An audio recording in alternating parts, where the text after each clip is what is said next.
Hello everyone, क्या हाल चाल यार सभी का स्वागत है एक नए चैप्टर में। राइट, इस पर्टिकुलर चैप्टर में हम लोग पढ़ने वाले हैं एटॉमिक स्ट्रक्चर को। जो एटम रहता है उसका अंदर से स्ट्रक्चर क्या रहता है ये देखने वाले हैं। जबरदस्त चैप्टर यार, बहुत इंटरेस्टिंग चैप्टर है। बहुत यार नई नई चीज़ें सीखेंगे, बहुत डिफरेंट डिफरेंट यार आपके कॉन्सेप्ट्स आएंगे। बहुत मज़ा आएगा पढ़ने में, आप लोगों के लिए काफ़ी बढ़िया ये प्रोसेस रहेगा। ठीक है, तो चलो यार इस चीज़ को हम लोग स्टार्ट करते हैं, एटॉमिक स्ट्रक्चर को। पहले यार मैं आप लोगों को ओवरव्यू दे देता हूँ कि क्या क्या इंपॉर्टेंट है इसमें और क्या क्या यार हम पूरा का पूरा चैप्टर में पढ़ने वाले हैं। एक बार हम लोग ओवरव्यू की बात कर लेते हैं। पहला यार वीडियो है इस एटॉमिक स्ट्रक्चर का, थोड़ी बेसिक चीज़ें आएंगी। हो सकता है यार वो चीज़ें आप लोगों को पता हो सकता है नहीं पता हो सकता है कुछ चीज़ें पता हो सकता है कुछ चीज़ें नहीं पता हो। तो ठीक है, आप लोग आराम से वीडियो ध्यान से सुनते जाना, सीखते जाइएगा। ठीक है, मेरा नाम नितेश देवनानी है। I am your chemistry mentor. आप लोग मेरे को जो भी, अगर आपको कोई भी दिक्कत आ रही है, कोई जनरल डाउट है आपको, तो आप बिल्कुल मेरे से रीच आउट कर सकते हैं। ठीक है, तो चलो स्टार्ट करते हैं, बात करते हैं। हम लोग एक बार ओवरव्यू ले लेते हैं कि हम लोग क्या क्या पढ़ने वाले हैं इस चैप्टर में। देखो क्या होता है, जैसे एटम है, उसके अंदर के स्ट्रक्चर को पढ़ना है हमें। करेक्ट, तो उसके अंदर के स्ट्रक्चर में कौन कौन होता है हमें आज पता है यार कि इलेक्ट्रॉन्स होते हैं, प्रोटॉन्स होते हैं, न्यूट्रॉन्स होते हैं, है ना। हम लोगों को यही तीन फंडामेंटल पार्टिकल पढ़ने होते हैं, इलेक्ट्रॉन, प्रोटॉन और न्यूट्रॉन। और जो आपको नाम बताओगे न्यूट्रिनो एंट्रिनो, वो सारी चीज़ें छोड़ो। हमारे लिए इंपॉर्टेंट क्या है, इलेक्ट्रॉन, प्रोटॉन और न्यूट्रॉन।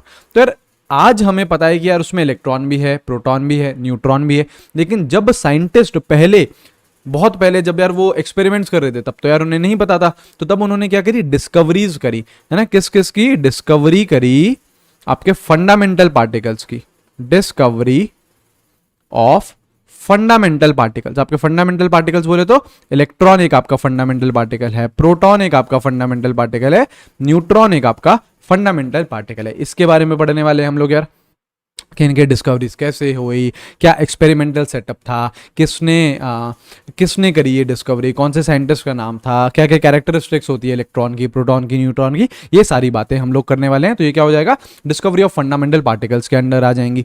ठीक है, उसके बाद यार आपके आएंगे कुछ कुछ टर्म्स भी आती जाएंगी। फिर आपके मेजरली आएंगे आपके अटोमिक मॉडल्स, फिर आपके मेजर आएंगे अटोमिक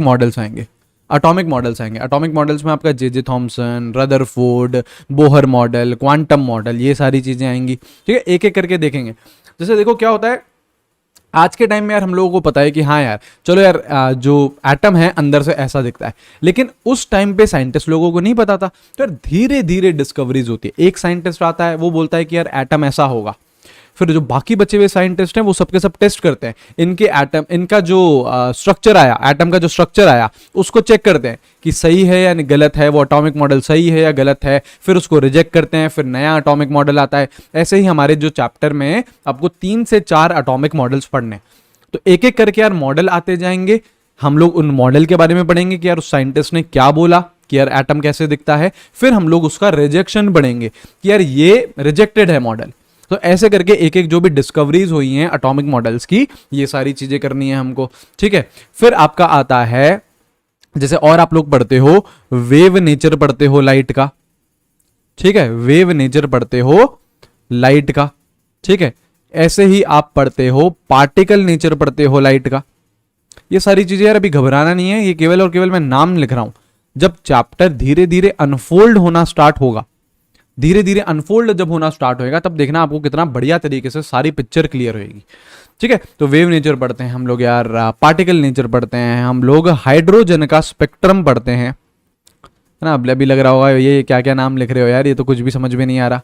ये जस्ट टॉपिक्स हैं जो हम इस पर्टिकुलर चैप्टर में कवर करने वाले हैं। ठीक है, हाइड्रोजन स्पेक्ट्रम है, जैसे रहता है आपका डी ब्रॉगली वेवलेंथ। ठीक है, डी ब्रॉगली वेवलेंथ ये रहता है ना, ये चीज हम देखेंगे। ऑलराइट, और रहता है जैसे आपका हाइजेनबर्ग अनसर्टेनिटी प्रिंसिपल रहता है, हाइजेनबर्ग अनसर्टेनिटी प्रिंसिपल। ठीक है, ये क्या होते हैं, कैसे कैसे काम करते हैं, कब लगाने हैं, क्या फॉर्मूले हैं, ये सारी चीजें हम लोग एक एक करके वक्त के साथ साथ चीजें अनफोल्ड होती जाएंगी। ठीक है, let time be the storyteller, है ना। ये मैं बोलता रहता हूं यार अक्सर कि let time be the storyteller. अभी घबराना नहीं है, समय दो इस चैप्टर को, अपने आप धीरे धीरे धीरे करके सारी चीजें अनफोल्ड होती जाएंगी। इस पर्टिकुलर वीडियो में तो हम लोग ये पढ़ेंगे, क्या पढ़ेंगे? डिस्कवरी ऑफ फंडामेंटल पार्टिकल्स इस पर्टिकुलर वीडियो में हम लोग पढ़ने वाले हैं, ठीक है। तो देखो यार, वीडियो को स्टार्ट करने से पहले आप लोग यार एक हैबिट बना लो, जो भी चैप्टर आए, है ना, जो भी चैप्टर हो, चाहे यार वो इनऑर्गेनिक का है, ऑर्गेनिक का है, या फिर वो फिजिकल केमिस्ट्री का है, उसके आप लोगों को शॉर्ट नोट्स जरूर बनाते जाने हैं, ठीक है। जैसे यार चैप्टर एंड होता है तो आप लोगों के पास सारी पीडीएफ होती है, आप लोगों के पास सारे नोट्स होते हैं, उन नोट्स का निचोड़ के आप लोग शॉर्ट नोट्स बनाने 1 से 2 पेजेस में करिए। 1 से 2 पेजेस में करना है आपको सारे के सारे शॉर्ट नोट्स। और अगर आपका फिजिकल केमिस्ट्री का कोई चैप्टर है, तो उसमें यार फॉर्मूले जरूर होते हैं, तो उनकी एक फॉर्मूला बुक भी बनानी है आपको, ठीक है यार। ये काम अगर हम लोग स्टार्टिंग से ही करते हुए चलेंगे तो हम लोगों को बहुत बहुत ज़्यादा बेनिफिट होगा यार। मैं जानता हूँ यार, ऐसे ऐसे बच्चे रहते हैं जो बेसिकली जैसे ड्रॉप करते हैं और एंड में आ जाते हैं, एग्जाम उनके काफ़ी नज़दीक आ जाता है, फिर भी यार वो आपके फॉर्मूला बुक नहीं बनाते हैं, शॉर्ट नोट्स नहीं बनाते हैं, तो उनको बहुत ज़्यादा दिक्कत आती है और टाइम कम होने के कारण फिर यार वो बना भी नहीं पाते। तो अगर अभी हमारे पास टाइम अच्छा खासा है तो शॉर्ट नोट्स ज़रूर बनाने हैं और फॉर्मूला बुक भी जरूर बनाते जाओ। और इन दोनों को ही 15 डेज में रिवाइज करते रहो, 15 डेज में रिवाइज करते रहो। एक बार आप चैप्टर को पढ़ोगे तो चलो ठीक है यार, थोड़ा सा समय लगेगा। दूसरी बार चैप्टर पढ़ोगे तो कम समय लगेगा, तीसरी बार चैप्टर रिवाइज करोगे तो और कम समय लगेगा। तो हर 15 दिन में यार आप उसे रिवाइज करते रहो, ताकि यार हमारे पे जो भी मैं आपको क्वेश्चन करवा रहा हूँ वीडियोस के थ्रू, जो भी कॉन्सेप्ट समझा रहा हूँ, वो सारी की सारी चीजें दिमाग में सेटल रहे और एक लंबे समय तक रहे। देखो, कोई सा भी कॉम्पिटिशन एग्जाम आ जाए, कोई सा भी आ जाए, वो हमेशा मैराथन होती है यार। इट इज नॉट 100 और 200 मीटर रेस, 100-200 मीटर की स्प्रिंट रेस नहीं है। It is a marathon. आ रही है बात समझ में, है ना? मैराथन मतलब आपको कंसिस्टेंटली काम करते जाना है। 1 बार रिवीजन, 2 बार, 3 बार, 4 बार, 5 बार रिवीजन करते जाना है, ठीक है। एकदम ऐसे नहीं है कि यार हम लोगों ने हफ्ता भर जोर और शोर से पढ़ा, फिर यार 15 दिन बिल्कुल नहीं पढ़ रहे, नहीं। कंटिन्यूसली लगे रहो, रोज आप लोग एफर्ट मारिए, फिर देखिए आप लोग बिल्कुल जो भी आपका ड्रीम कॉलेज है, एक ड्रीम कॉलेज सोच रखा होता है हर किसी बच्चे ने कि यार मैं इधर जाऊंगा या फिर मैं इधर जाऊंगी। सोच रखा है आप लोगों ने? नहीं सोच रखा तो पहले तो वो सोचो, ठीक है। और उस ड्रीम कॉलेज तक बिल्कुल पहुंच जाओगे। आपका की क्या है, इंपॉर्टेंट क्या है? कंसिस्टेंसी इज वेरी इंपॉर्टेंट, ठीक है। तो चलो इस पर्टिकुलर वीडियो को स्टार्ट करते हैं। हम लोग डिस्कवरी ऑफ फंडामेंटल पार्टिकल्स पढ़ना स्टार्ट करते हैं। डिस्कवरी ऑफ फंडामेंटल पार्टिकल्स मतलब एक एक करके हमको कौन कौन से पार्टिकल्स होते हैं? फंडामेंटल पार्टिकल्स, इलेक्ट्रॉन होता है, प्रोटॉन होता है, न्यूट्रॉन होता है, इन सब की हमको डिस्कवरी देखनी है, ठीक है। तो देखो किस किस की डिस्कवरी देखेंगे हम लोग? डिस्कवरी देखेंगे पहले इलेक्ट्रॉन की कैसे डिस्कवरी हुई ये देखेंगे, फिर आपकी प्रोटॉन की डिस्कवरी देखेंगे, एंड फिर हम लोग न्यूट्रॉन की भी डिस्कवरी देखेंगे, ठीक है। डिस्कवरी में हम लोग देख रहे हैं क्या क्या वाले हैं कि जैसे हमें पता है यार, अगर आपका जैसे इलेक्ट्रॉन है, अगर जैसे आपका इलेक्ट्रॉन है तो इसका मास कितना होता है हम लोगों को ये पता है। जैसे देखो मैं टेबल बना दूं इसकी, तो ये इधर मास ले लो और ये इधर चार्ज ले लो। ये मास और चार्ज आप लोगों को पहले भी बताए थे, मैं वापस रिपीट कर देता हूं। जैसे इलेक्ट्रॉन है, मास कितना होता है? 9.1 × 10⁻31 kg, ठीक है। चार्ज कितना रहता है? -1.6 × 10⁻19 कूलम, ठीक है। प्रोटॉन का मास कितना रहता है? 1.672 × 10⁻27 kg, और चार्ज +1.6 × 10⁻19 कूलम। न्यूट्रॉन का मास 1.674 × 10⁻27 kg, और चार्ज आपका 0 रहता है। जो न्यूट्रॉन रहता है उस पर कोई भी चार्ज नहीं रहता है। It is a neutral particle. तो ये चीज हम लोगों को पता है। डिस्कवरी ऑफ फंडामेंटल पार्टिकल्स मतलब हमको ये सीखना है कि यार इलेक्ट्रॉन कैसे बना, हमको ये सीखना है कि प्रोटॉन कैसे बना, हमको ये सीखना है कि न्यूट्रॉन कैसे बना। इन सबकी डिस्कवरी कैसे हुई एक एक करके हमको देखते जाना है। करेक्ट है, डिस्कवरी ऑफ फंडामेंटल पार्टिकल्स की ये हो गया, ठीक है। सबसे पहले इलेक्ट्रॉन की डिस्कवरी हुई थी, फिर प्रोटॉन की हुई थी, फिर न्यूट्रॉन की हुई थी। तो हम लोग आगे बढ़ते हैं, डिस्कवरी ऑफ कैथोड रेज, ठीक है। इसी में ही आप लोगों की डिस्कवरी छुपी है इलेक्ट्रॉन की। जो कैथोड रेज होती है बेसिकली क्या होती है अभी बात करने वाले हैं। पहले आप लोग एक्सपेरिमेंटल सेटअप देखो कि एक्सपेरिमेंटल सेटअप क्या था, कैसे आपकी कैथोड रेज डिस्कवर करी गई। ठीक है, किसने डिस्कवर करी? जे थॉमसन भैया। पहले तो ये साइंटिस्ट का नाम लीजिए, जे थॉमसन भैया थे, उन्होंने आपकी कैथोड रेज को डिस्कवर करा। देखो क्या किया, एक ऐसा कुछ एक्सपेरिमेंटल सेटअप बनाया, देखना ध्यान से ना, ऐसी कोई ट्यूब बनाई, ये आपका ट्यूब लिया, इसको बोला था उन्होंने डिस्चार्ज ट्यूब। क्या बोला था? Discharge tube. देखना यार क्या क्या उन्होंने किया, ये सब समझते जाइए। क्या किया, यहां पे दो मेटल की रॉड्स लगाई और उसको कनेक्ट कर दिया किसी बैटरी से। ये देखो ऐसे इसने ये किसी बैटरी से कनेक्ट कर दिया, ये किसी बैटरी से इन्होंने कनेक्ट कर दिया। सही है, ठीक है, ये क्या हो गई आपकी बैटरी है। ठीक है, और बैटरी लगाई काफी हाई वोल्टेज की, वेरी हाई वोल्टेज की इन्होंने करीब बैटरी लगाई। कितना वोल्टेज रखा? Up to 10 to the power 4 volts, up to 10 to the power 4 volts की इन्होंने खतरनाक बैटरी लगाई। ठीक है, अच्छा, और इन्होंने क्या करा, जो डिस्चार्ज ट्यूब था इसके अंदर ले ली gas at very low pressure. Discharge tube के अंदर गैस ली और प्रेशर उसका क्या रखा? बहुत कम रखा। कितना रखा? Up to 10 to the power -4 ATM तक का प्रेशर रखा। हमें पता है यार ATM क्या होती है, एक प्रेशर की यूनिट है। देखो क्या होता है, जैसे अभी हम लोग बैठे हुए हैं, तो अभी हम लोग क्या है, आप सराउंडेड बाय एयर हैं, हमारे आसपास क्या है, एयर है, एटमॉस्फेयर है। तो वो एयर के जो मॉलिक्यूल्स हैं, क्या वो हमारे सर पे कुछ ना कुछ फोर्स लगा रहे, रैंडमली मूव कर रहे हैं इधर उधर, रैंडमली मूव कर रहे हैं, तो कुछ ना कुछ हमारे सर पे फोर्स लगा रहे हैं। उसी फोर्स लग रहा है तो यार कुछ ना कुछ प्रेशर लग रहा होगा, इस फोर्स के चलते कुछ ना कुछ प्रेशर लग रहा होगा। इसी प्रेशर को क्या बोला जाता है? Atmospheric pressure. एटीएम का मतलब क्या है? Atmospheric pressure. चाहो तो मैं यहां पे लिख देता हूं, एटीएम का मतलब क्या है? Atmospheric pressure. अभी यार बस ध्यान से सुनते जाओ जो मैं बोलते जा रहा हूं। अभी यार आप लोगों को लग रहा होगा कि यार हाई वोल्टेज क्यों लिया है, गैस जो लिए वो वेरी लो प्रेशर पे क्यों लिए, तो अभी उसकी बात कर रहे हैं, अभी ही उस पे आ रहे हैं हम लोग। देखो ये जो छोटा डंडा होता है बैटरी का, ये कौन सा एंड होता है? नेगेटिव एंड होता है। ये जो बड़ा डंडा होता है, ये कौन सा एंड होता है? पॉजिटिव एंड होता है। करेक्ट। तो ये वाला जो आपका एंड है, जो देखो मेटल रॉड से कनेक्ट कराया ना आपने इस वायर को, तो ये कौन सा एंड है? नेगेटिव एंड है। तो इसलिए इसको क्या बोला जाता है? कैथोड बोला जाता है। इसको क्या बोला जाता है? कैथोड। ये कौन सा एंड है? ये आपका एंड है पॉजिटिव एंड है। ठीक है, इसलिए इसको क्या बोला जाता है? एनोड बोला जाता है। इसलिए इसको क्या बोला जाता है? एनोड। ठीक है, तो एक कैथोड हो गया आपका, एक एनोड हो गया। आपने गैस ले ली, बहुत ही कम प्रेशर पे ले ली, ये क्या हो गया आपका? डिस्चार्ज ट्यूब का सेटअप हो गया। और क्या किया गया? और देखो ये जो एनोड थी, इसके पीछे एक ऐसे ट्यूब लगा दी गई।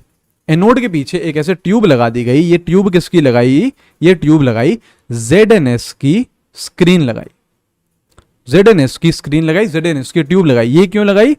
For fluorescence. For fluorescence. अब फ्लोरेसेंस क्या होता है? एक मतलब जो जैसे टिमटिमाता है, चमकना, एक ऐसे ब्राइट स्पॉट्स आना। देखना अभी उसका काम क्या आया। देखो ये पूरा सेटअप कर दिया जे थॉमसन भाई ने, ये पूरा सेटअप कर दिया जे थॉमसन भाई ने।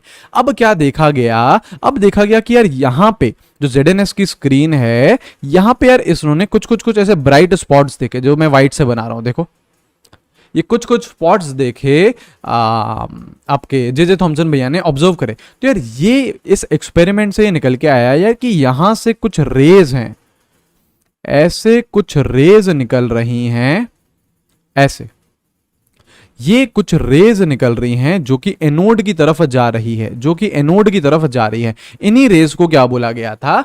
इन्हीं रेज को बोला गया था cathode rays.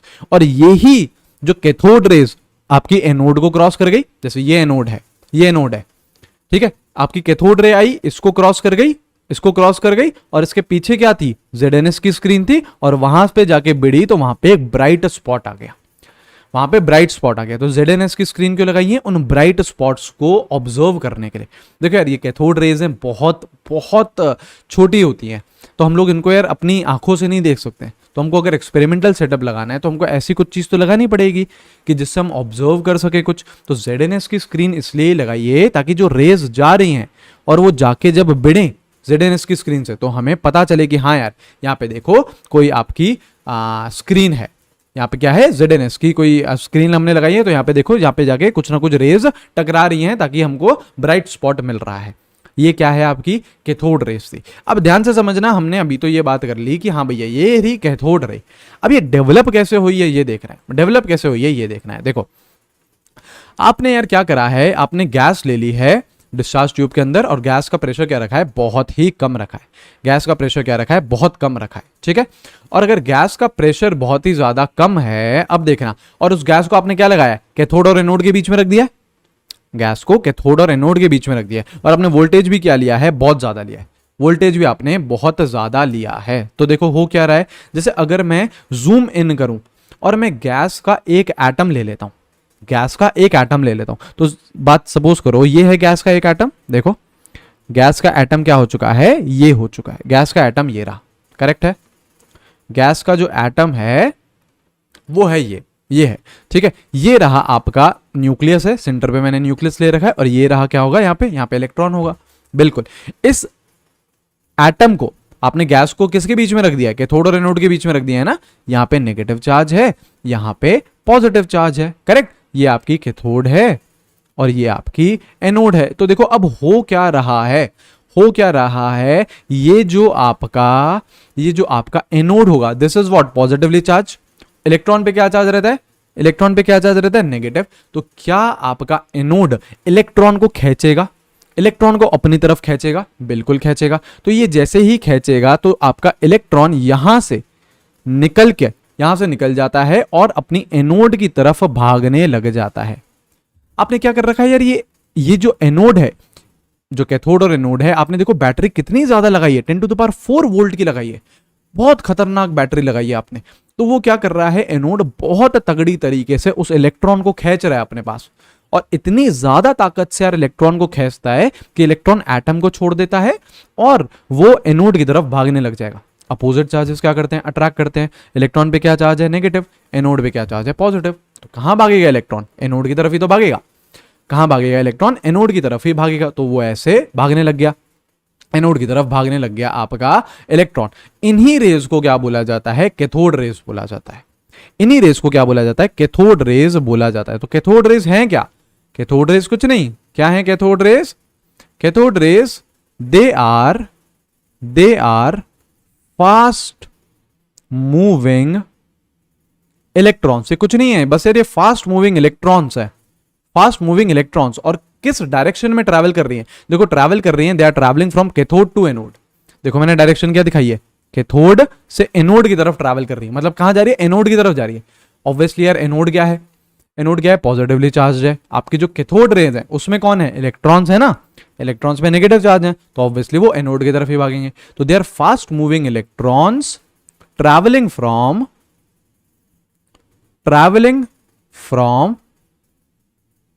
Cathode to anode, cathode to anode, सही है। ये चीज क्लियर है, आपके कैथोड से लेके एनोड की तरफ जा रही है। अब यार एक सवाल ये आ रहा है कि सोर्स क्या है आपके कैथोड रेस का, सोर्स ऑफ कैथोड रेज, जो सोर्स क्या है कैथोड रे का ये बताओ।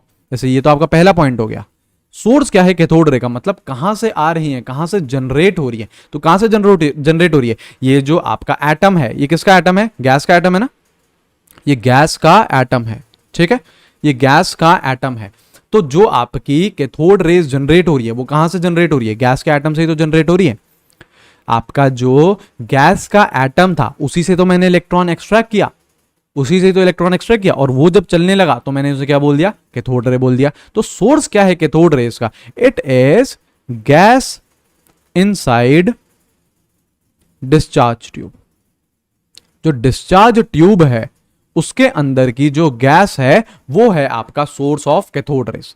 सोर्स क्या है, gas inside discharge tube, correct. अच्छा तीसरी बात क्या आती है, जैसे यार आप लोगों के दिमाग में ये डाउट आ सकता है कि भैया आपने यहाँ पे बहुत ज्यादा हाई वोल्टेज क्यों लगाया है।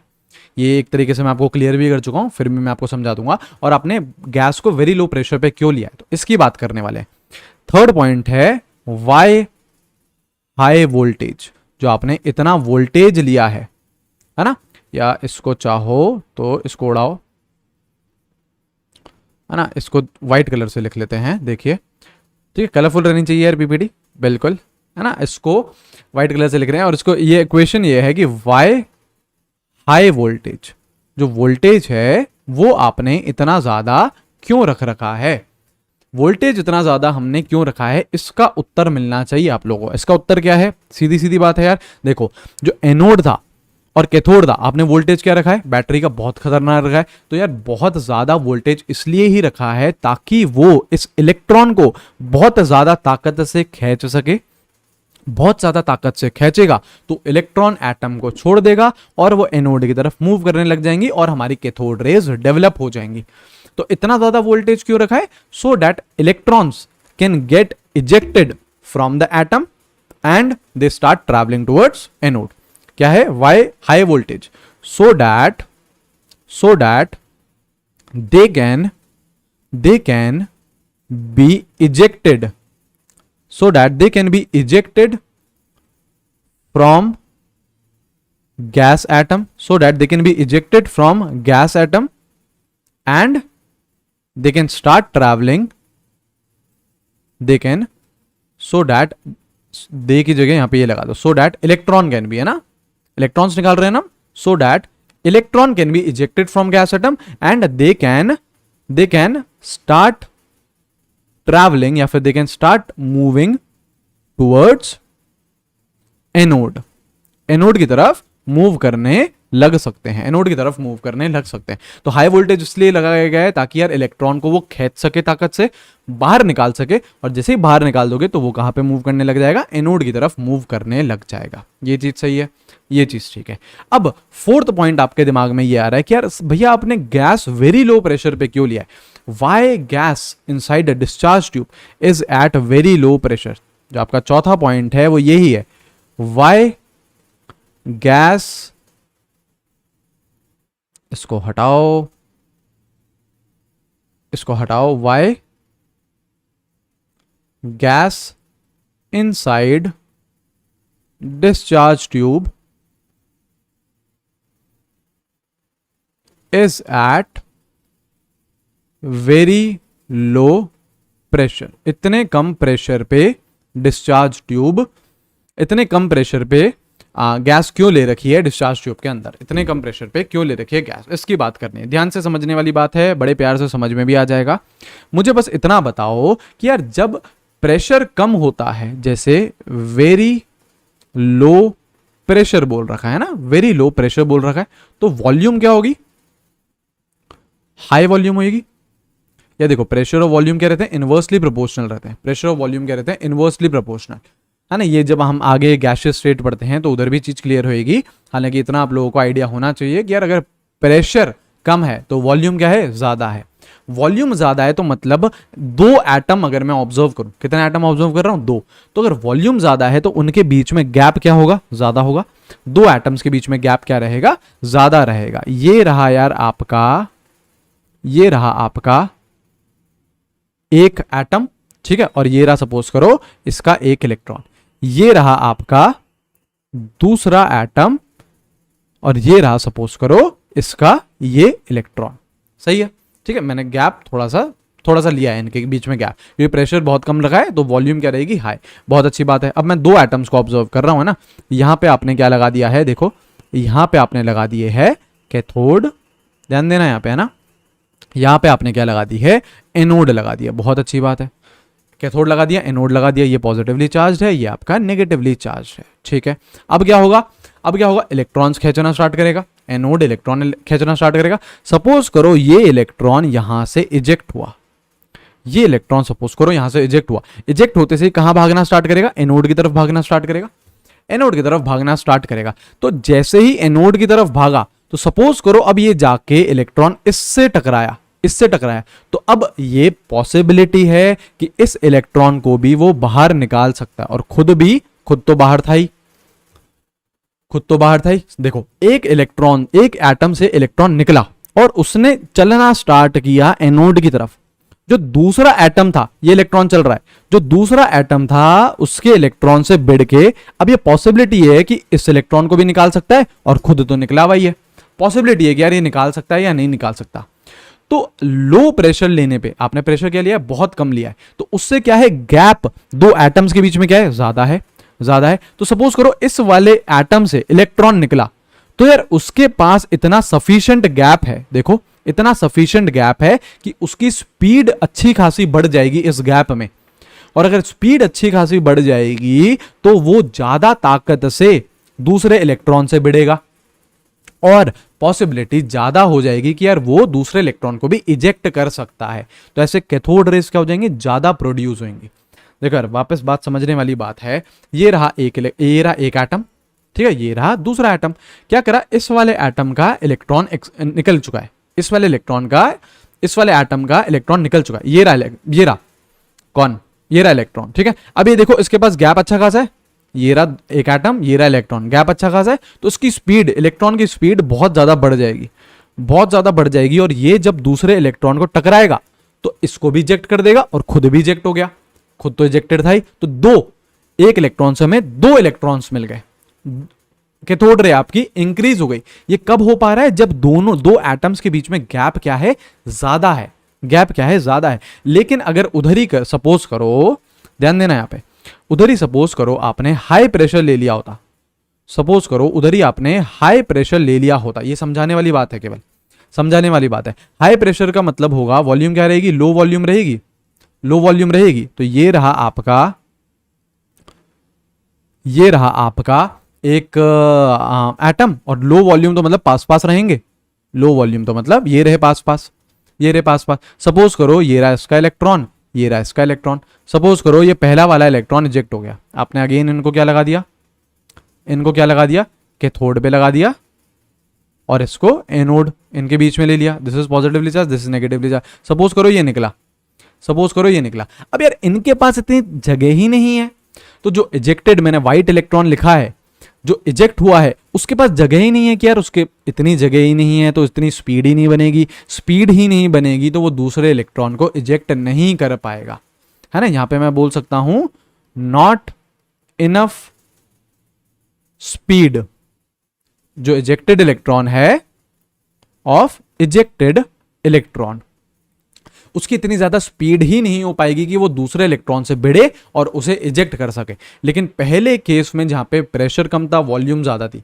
दो एटम के बीच में गैप अच्छा खासा था, गैप अच्छा खासा था, तो जब इलेक्ट्रॉन निकला तो उसके पास स्पीड उसने अच्छी खासी अक्वायर कर ली, और जब वो दूसरे इलेक्ट्रॉन से भिड़ा तो उसने उसको भी इजेक्ट कर दिया, hence producing more cathode rays, more cathode rays. यहां पे हम क्या लिख सकते हैं, देखो देसी भाषा में लिखेंगे, है ना, देसी भाषा में लिखेंगे, एट वेरी लो, जितना भी मैंने बोला है मैं सब समझा लिख देता हूं यहां पे, देखो at very low pressure volume is high, सही बात है, at very low pressure volume क्या है, हाई है, देखो volume is high, volume high है, so therefore there is enough space between atoms, atoms के बीच में अच्छा खासा स्पेस है यार, एटम्स के बीच में अच्छा खासा स्पेस है। इसकी वजह से क्या हो रहा है, जो इजेक्टेड इलेक्ट्रॉन है वो अच्छी खासी स्पीड एक्वायर कर ले रहा है, और एक बार उसके पास स्पीड आ गई तो वो दूसरे इलेक्ट्रॉन से भिड़ के और भी ज्यादा कैथोड रेज प्रोड्यूस कर रहा है, ठीक है। So therefore there is enough space between atoms, so ejected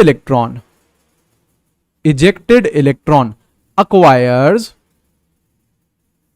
more speed and therefore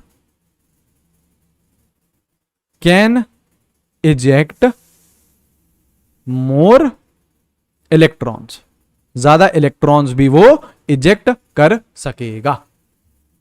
आइए बात समझ में, जो इजेक्टेड इलेक्ट्रॉन है अच्छी खासी स्पीड है दो एटम के बीच में, तो जो इजेक्टेड इलेक्ट्रॉन है वो अच्छी खासी स्पीड एक्वायर कर लेगा, और जब ज्यादा स्पीड हो जाएगी उसकी तो वो ज्यादा इलेक्ट्रॉन्स को इजेक्ट कर पाएगा, thereby producing more cathode rays, है ना। यहां पे चाहो तो लिख दो therefore producing more cathode rays, thereby producing more cathode rays. उतनी ज्यादा कैथोड रेज प्रोड्यूस हो जाएंगे, उतनी ज्यादा कैथोड रे प्रोड्यूस होंगी। क्लियर है, ये चीज सही है। तो ये चार जो पॉइंट्स हैं ये ध्यान रखिएगा और इंपॉर्टेंट है, ठीक है। आपका ये हो गया पहला डिस्कवरी होगी। अब देखो सिंपली मैं अगर बात करूं तो कैथोड रेज क्या है, फास्ट मूविंग इलेक्ट्रॉन्स ही हैं। फास्ट मूविंग इलेक्ट्रॉन्स को ही क्या बोला जाता है, कैथोड रेज बोला जाता है। और ये पॉइंट्स को ध्यान रखिएगा। अब देखो क्या क्या कैरेक्टरिस्टिक्स हैं कैथोड रेज की, ये कैरेक्टरिस्टिक एक एक करके हमको समझनी है, बड़े आराम से अच्छे से समझ में भी आ जाएगी। देखो, they consist of negatively charged particles called electron. सही बात है, कैथोड रेज क्या होते हैं, फास्ट मूविंग इलेक्ट्रॉन्स ही तो होते हैं। इलेक्ट्रॉन पे क्या चार्ज रहता है, नेगेटिव रहता है। इलेक्ट्रॉन पे क्या चार्ज रहता है, नेगेटिवली चार्ज रहते हैं वो, ठीक है। Second, they travel in straight line. बिल्कुल, एक ऐसे स्ट्रेट लाइन में जाते जाते हैं, एक ऐसे स्ट्रेट लाइन में जाते जाते हैं आपके कैथोड रेज। देखो जैसे मैंने यहाँ पे जैसे डायग्राम बनाया था तो एक स्ट्रेट लाइन में बनाया था, तो स्ट्रेट लाइन में चलते रहते हैं आपके कौन, कैथोड रेज, ठीक है। अब देखो कैथोड रेज पजेसेस मास होता है इनका, कुछ ना कुछ एनर्जी भी होती है और पेनिट्रेशन पावर भी होती है। पेनिट्रेशन पावर मतलब जैसे देखो ये था, ये एनोड दी आपकी जो कैथोड, ये एनोड है सपोज करो, ये आपकी कैथोड रे आ रही है, तो कैथोड रे ने क्या करा, इस एनोड को पेनिट्रेट कर दिया और पीछे जो ZNS की स्क्रीन थे वहां पे सिंटिलेशन दिखा दिया। तो पेनिट्रेट करके गए ना यार ये एनोड को, तो इनके पास क्या होती है, पेनिट्रेशन पावर भी होती है। मास और एनर्जी तो होती है यार, इलेक्ट्रॉन्स हैं यार, कैथोड रेज बेसिकली क्या है, इलेक्ट्रॉन्स, तो इनका कुछ ना कुछ मास भी रहेगा, इनका कुछ ना कुछ एनर्जी भी रहेगी, करेक्ट। अच्छा, when electric field is applied they are deflected towards positive side of electric field. सही बात है, ये भी बहुत देखो बहुत कॉमन बात है। जैसे ये रही यार आपकी इलेक्ट्रिक फील्ड, ये रही यार आपकी इलेक्ट्रिक फील्ड, सपोज करो ये पॉजिटिव साइड है, ये नेगेटिव साइड है, आपने यहाँ पे इलेक्ट्रिक फील्ड लगा रखी है। ये आ गई यार आपकी कैथोड रेज, ये आ गई आपकी कैथोड रे, ये आ गई आपकी कैथोड रे। तो कैथोड रे, अब कैथोड रे क्या होती है, इलेक्ट्रॉन्स ही तो होते हैं, फास्ट मूविंग इलेक्ट्रॉन्स, उन पे क्या चार्ज है, नेगेटिव चार्ज। तो कहां से अट्रैक्ट होंगी वो, कहां से अट्रैक्ट होंगी वो, पॉजिटिव साइड पे अट्रैक्ट होना स्टार्ट कर देंगी, पॉजिटिव साइड की तरफ मूव करना स्टार्ट कर देंगे। तो देखो यही बोल रहा है, when electric field is applied they are deflected towards positive side of electric field. सही है, ये चीज क्लियर है, बहुत अच्छी बात। नेक्स्ट देखो, दे प्रोड्यूस एक्स रेज, क्या प्रोड्यूस करते हैं वो, X rays when they strike heavy nucleus such as tungsten और मोलिब्डेनम। ये क्या है, काफ़ी हैवी न्यूक्लियस रहता है इनका, काफ़ी ये इनका एटॉमिक नंबर जो रहता है वो भी थोड़ी देर में आएगा, एटॉमिक नंबर क्या होता है, हालांकि पता होगा इतना तो यार, ठीक है, फिर भी हम लोग एक बार और पढ़ेंगे उसे। तो जो आपके हायर एटॉमिक नंबर के एलिमेंट्स होते हैं उनके न्यूक्लियस काफ़ी हैवी रहते हैं, तो उससे जब आपकी कैथोड रे टकराती है तो क्या प्रोड्यूस होती है, एक्स रेज प्रोड्यूस होती है।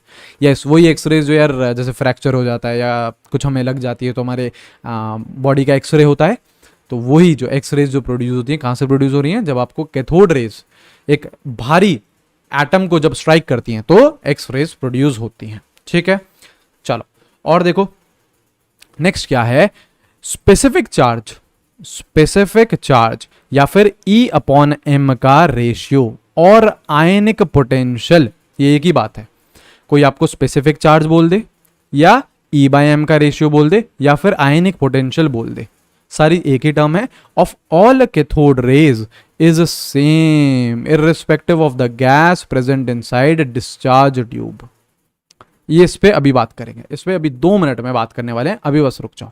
ये देखो लास्ट वाला पॉइंट देख लो, charge on electron was discovered by Millikan and its value is, जो चार्ज था इलेक्ट्रॉन पे वो किसने निकाला, मुलिकन भैया ने निकाला। ऑयल ड्रॉप एक्सपेरिमेंट किया था, मे भी आप लोगों को पता हो सकता है। ऑयल ड्रॉप एक्सपेरिमेंट यार हमारे लिए इंपॉर्टेंट नहीं है, बस हमें ये पता होना चाहिए कि यार मुलिकन भैया ने क्या करा, जो चार्ज होता है इलेक्ट्रॉन पे उसको डिस्कवर करा था। चार्ज तो हमें पता है कितना रहता है, 1.6 इंटू 10⁻⁻19 कूलम, ठीक है। यहाँ पे चाहो तो नेगेटिव चार्ज लगा दो, क्योंकि अल्टीमेटली इलेक्ट्रॉन क्या है, नेगेटिवली चार्ज है। अच्छा देखो, कूलम एक यूनिट है चार्ज की, एक और यूनिट रहती है ESU। जैसे देखो मैं यहाँ पे लिख देता हूँ, जो इलेक्ट्रॉन का चार्ज है वो कितना है, -1.6 इंटू 10⁻⁻19 कूलम है। ऐसे ही यार इसको और क्या लिखा जा सकता है, और लिखा जा सकता है 4.8 इंटू 10⁻⁻10 ESU। इधर माइनस साइन लगा दो क्योंकि electron is negatively charge. ESU क्या होता है? एक यूनिट है यार ये। ESU क्या है? एक यूनिट है चार्ज की। इसका फुल फॉर्म क्या है? Electrostatic unit. ESU का चार्ज क्या है? इलेक्ट्रोस्टैटिक यूनिट इसका चार्ज होता है। ठीक है, क्या है इसका? 4.8 इंटू 10 टू द पावर -10। ठीक है, ESU एक जस्ट यूनिट है चार्ज की। जैसे यार देखो, मीटर होता है, सेंटीमीटर होता है ना? तो आपका CGS सिस्टम रहता है, जैसे सेंटीमीटर रहता है, CGS सिस्टम रहता है। तो ये जो ESU है, ये CGS सिस्टम का ही आपका चार्ज का यूनिट है। ठीक है, अब देखो हम लोग यार जरा इस वाले पॉइंट को घूरो। क्या बोल रहा है?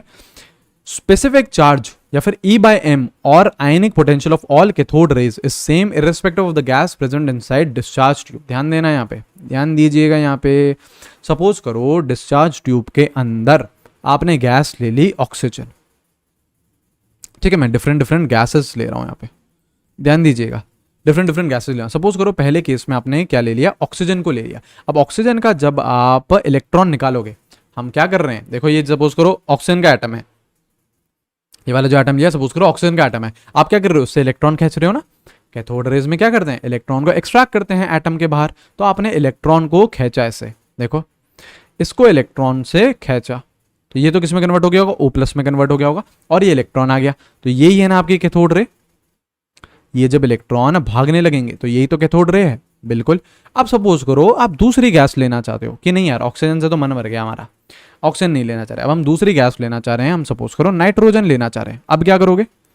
उसका भी एक इलेक्ट्रॉन निकालोगे, उससे भी आपने ये इलेक्ट्रॉन निकाला। तो अब ये क्या है? ये है यार इस केस में कैथोड रे। कैथोड रे हमेशा क्या होती है? They are nothing but just fast moving electrons. Correct. अब सपोज करो आपका मन किया कि नहीं यार हाइड्रोजन गैस लूंगा, तो इसका एक इलेक्ट्रॉन निकाला, ये रहा। अब कैथोड रे क्या है? ये है। तो देखो इन एनी केस आप कोई सी भी गैस ले लो, ऐसे ही रैंडम अमोनिया ले लो, SO2 ले लो, कोई सी भी गैस ले लो, अल्टीमेटली आप क्या कर रहे हो? इलेक्ट्रॉन निकाल रहे हो। और अल्टीमेटली जब वो इलेक्ट्रॉन भागने लगेगा, जब वो इलेक्ट्रॉन भागने लगेगा टुवर्ड्स एनोड, तो हम उसे क्या बोल देंगे? कैथोड रे बोल देंगे। तो यार जब है ही इलेक्ट्रॉन, तीनों केसेस में इलेक्ट्रॉन है, ऐसे यार 1000 केसेस ले लो, सब में ही क्या लोगे आप? इलेक्ट्रॉन लोगे। तो यार इलेक्ट्रॉन का चार्ज और इलेक्ट्रॉन का मास तो क्या रहेगा? सेम रहेगा। तो जो स्पेसिफिक चार्ज होता है, स्पेसिफिक चार्ज होता है वो क्या होता है? रेशियो होता है चार्ज और मास का। रेशियो होता है चार्ज और मास का।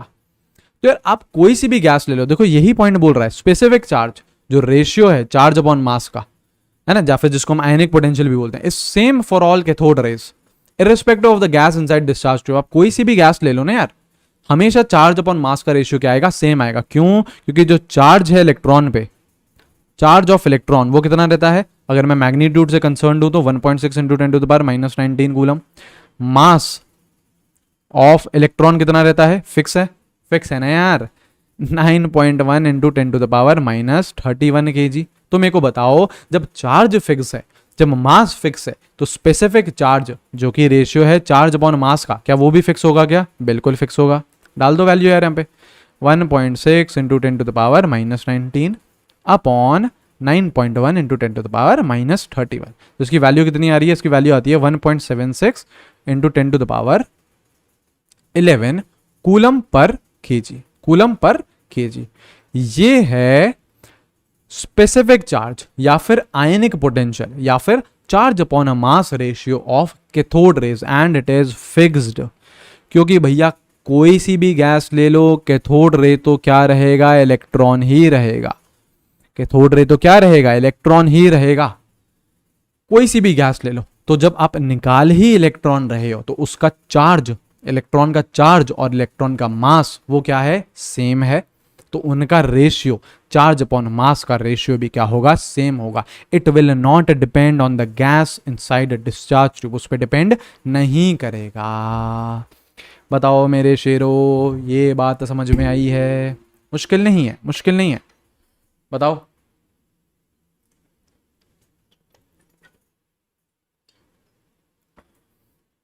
जल है तो जीवन है ना? बताइए, आया समझ में? आया मजा? है ना? तो आपका स्पेसिफिक चार्ज रेशियो या फिर आयनिक पोटेंशियल डिपेंड नहीं करेगा गैस पे सेम रहेगा कैथोड रेस के लिए, ठीक है। तो ये बात कर ली हमने कैथोड रे की। कैथोड रे से कौन डिस्कवर हुए? आपके इलेक्ट्रॉन्स। देखो ना यार, इलेक्ट्रॉन के बारे में ही हमें सब कुछ पता चला, इलेक्ट्रॉन के बारे में ही हमें सब कुछ पता चला। कैथोड से क्या डिस्कवर हुए? आपके इलेक्ट्रॉन्स डिस्कवर हुए। सही है ये चीज। तो इलेक्ट्रॉन की डिस्कवरी हमने देख ली। और क्या बचे? प्रोटॉन बचा है, और ऐसे ही अब आपका न्यूट्रॉन बचा है। तो हम लोग अब चलते हैं डिस्कवरी ऑफ एनोड रेज, ठीक है। यहीं से ही आपके प्रोटॉन्स डिस्कवर हुए थे, यहीं से आपके प्रोटॉन डिस्कवर हुए थे, ठीक है। गोल्डस्टीन भैया थे। कौन? गोल्डस्टीन भैया थे जिन्होंने इनको डिस्कवर करा, एनोड रेस को डिस्कवर करा। ध्यान देना यहाँ पे, ध्यान दीजिएगा। मैं वापस से वही सेटअप बनाना चाहता हूँ जो आपका जे थॉमसन वाला डिस्चार्ज ट्यूब का सेटअप था। एक बार हम वापस उसे बनाएंगे, ठीक है। मैं भी देखो यार वापस उसलिए ही बना रहा हूँ, मैं चाहता तो यार वही स्लाइड यूज कर लेता, वापस इसलिए बना रहा हूँ क्योंकि आप लोगों को भी कॉपी में वापस इसे बनाना है, ठीक है। तो जितनी मेहनत आप कर रहे हैं उससे ज्यादा ही मेहनत हम लोग कर रहे हैं, ठीक है। चलो डिस्चार्ज ट्यूब वापस यही बनाना चाह रहे हैं। ध्यान से देना, ध्यान से देखना। इधर बस यार जो कैथोड बना रहे हो उधर आप ऐसे कर लो, ऐसे बीच में गैप दे दो। इसे हम लोग क्या बोलते हैं अभी मैं बता रहा हूं। जैसे इधर इधर नहीं देना है, एनोड की तरफ नहीं देना है, कैथोड की तरफ दे देना। अभी देखो बात करते हैं। इसको क्या लगा दो? बैटरी से लगा दो। इसको लगा दिया बैटरी से, ठीक है। इधर इधर ले लो हाई वोल्टेज, है ना, वही same high voltage, high voltage up to 10 to the power 4। Same setup है, सेम सेटअप है, बस थोड़े बहुत माइन्यूट से डिफरेंसेस हैं, वो मैं डिफरेंसेस आपको क्लियर कर रहा हूं। ये तो आपकी कौन सी हो गई? पॉजिटिव टर्मिनल हो गया। इसको ऑरेंज से लिखेंगे। ये कौन सा टर्मिनल हो गया? आपका पॉजिटिव टर्मिनल हो गया। ये आपका पॉजिटिव टर्मिनल हो गया। इसको हम क्या बोल रहे हैं? एनोड बोल रहे हैं, करेक्ट है। ये आपका कौन सा टर्मिनल हो गया? नेगेटिव टर्मिनल हो गया। ये आपका नेगेटिव टर्मिनल हो गया। और आपने देखो इस जो कैथोड है आपने बीच बीच में क्या ले रखे? छेद कर रखे हैं। इसको बोला जाता है परफोरेटेड कैथोड। इसको क्या बोला जाता है? परफोरेटेड कैथोड बोला जाता है। मतलब जो आपने बीच में छेद लिए हैं उसको हम लोग क्या बोल रहे हैं? परफोरेटेड। क्यों लिए? अभी बात कर रहे हैं क्यों लिए हैं, अभी बात कर रहे हैं, ठीक है। अच्छा, ये था एक, तो ये चेंज आया। उसमें नहीं थी यार परफोरेटेड कैथोड, उसमें नॉर्मल कैथोड ही ली थी, छेद नहीं लिए थे आपने बीच में। और जो ZNS की स्क्रीन थी, गोल्डस्टीन भाई ने क्या करा? इस कैथोड के पीछे लगाई। गोल्डस्टीन भैया ने क्या करा? ये जो कैथोड है इधर ये आपकी लगाई ZNS की स्क्रीन। पर्पस क्या था? पर्पस तो वही है, क्या? फॉर फ्लोरेसेंस, कि यार हमको यहां पे कुछ चमकता हुआ दिखे ताकि हम लोग रेज बोल पाए, ताकि हम लोग बोल पाए कि हाँ यार कुछ ना कुछ रेज जनरेट हो रही है। डिस्चार्ज ट्यूब के अंदर क्या लोगे? गैस लोगे।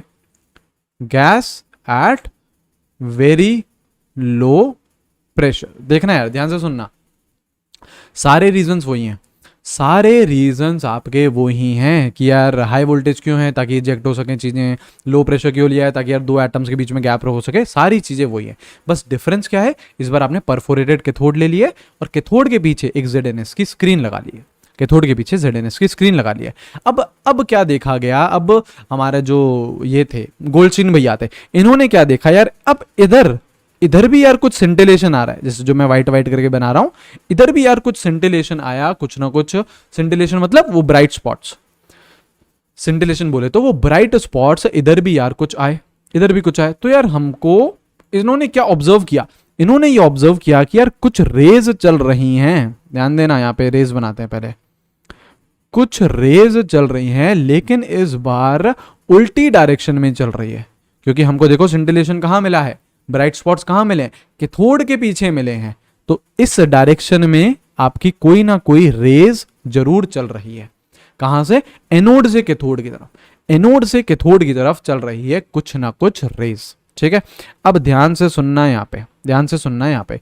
तो पता है जो ये था ये जो एनोड रेज की डिस्कवरी थी, ये एक तरीके से ऐसे एक्सीडेंटल डिस्कवरी भी बोला जाता है।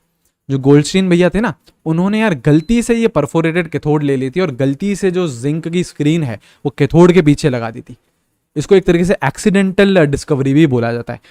अगर जे थॉमसन चाहते हैं ना, जे थॉमसन अगर थोड़े बहुत अवेयर रहते तो जे थॉमसन ही एनोड रेज की डिस्कवरी कर लेते, लेकिन यार पता नहीं यार वो कर क्यों नहीं पाए, गोल्डस्टीन भैया कर पाए। और एक तरीके से एक्सीडेंटल डिस्कवरी भी बोली जाती है। क्यों बोली जाती है? ध्यान से सुनना, क्यों बोली जाती है, ध्यान से सुनिएगा। जैसे अगर मैं ये कैथोड है, ये एनोड है, इसके बीच में आपने क्या ले रखी है, गैस ले रखी है। तो इसको जरा जूम करके इसके एटम की बात करते हैं, किसके, गैस के एटम को जरा हम देखते हैं, ध्यान से देखते हैं। ये रहा आपका गैस का एटम, करेक्ट। देखो ये रहा आपका गैस का एटम, ये रहा आपका इलेक्ट्रॉन, ये रहा आपका इलेक्ट्रॉन, ठीक है। ये आपने क्या लगा दिया, ये आपने क्या लगा दिया, कैथोड और anode. This is your cathode, this is your anode, correct है। ये आपने लगा दिया कैथोड और anode, this is positively charge, this is negatively charge, सही है।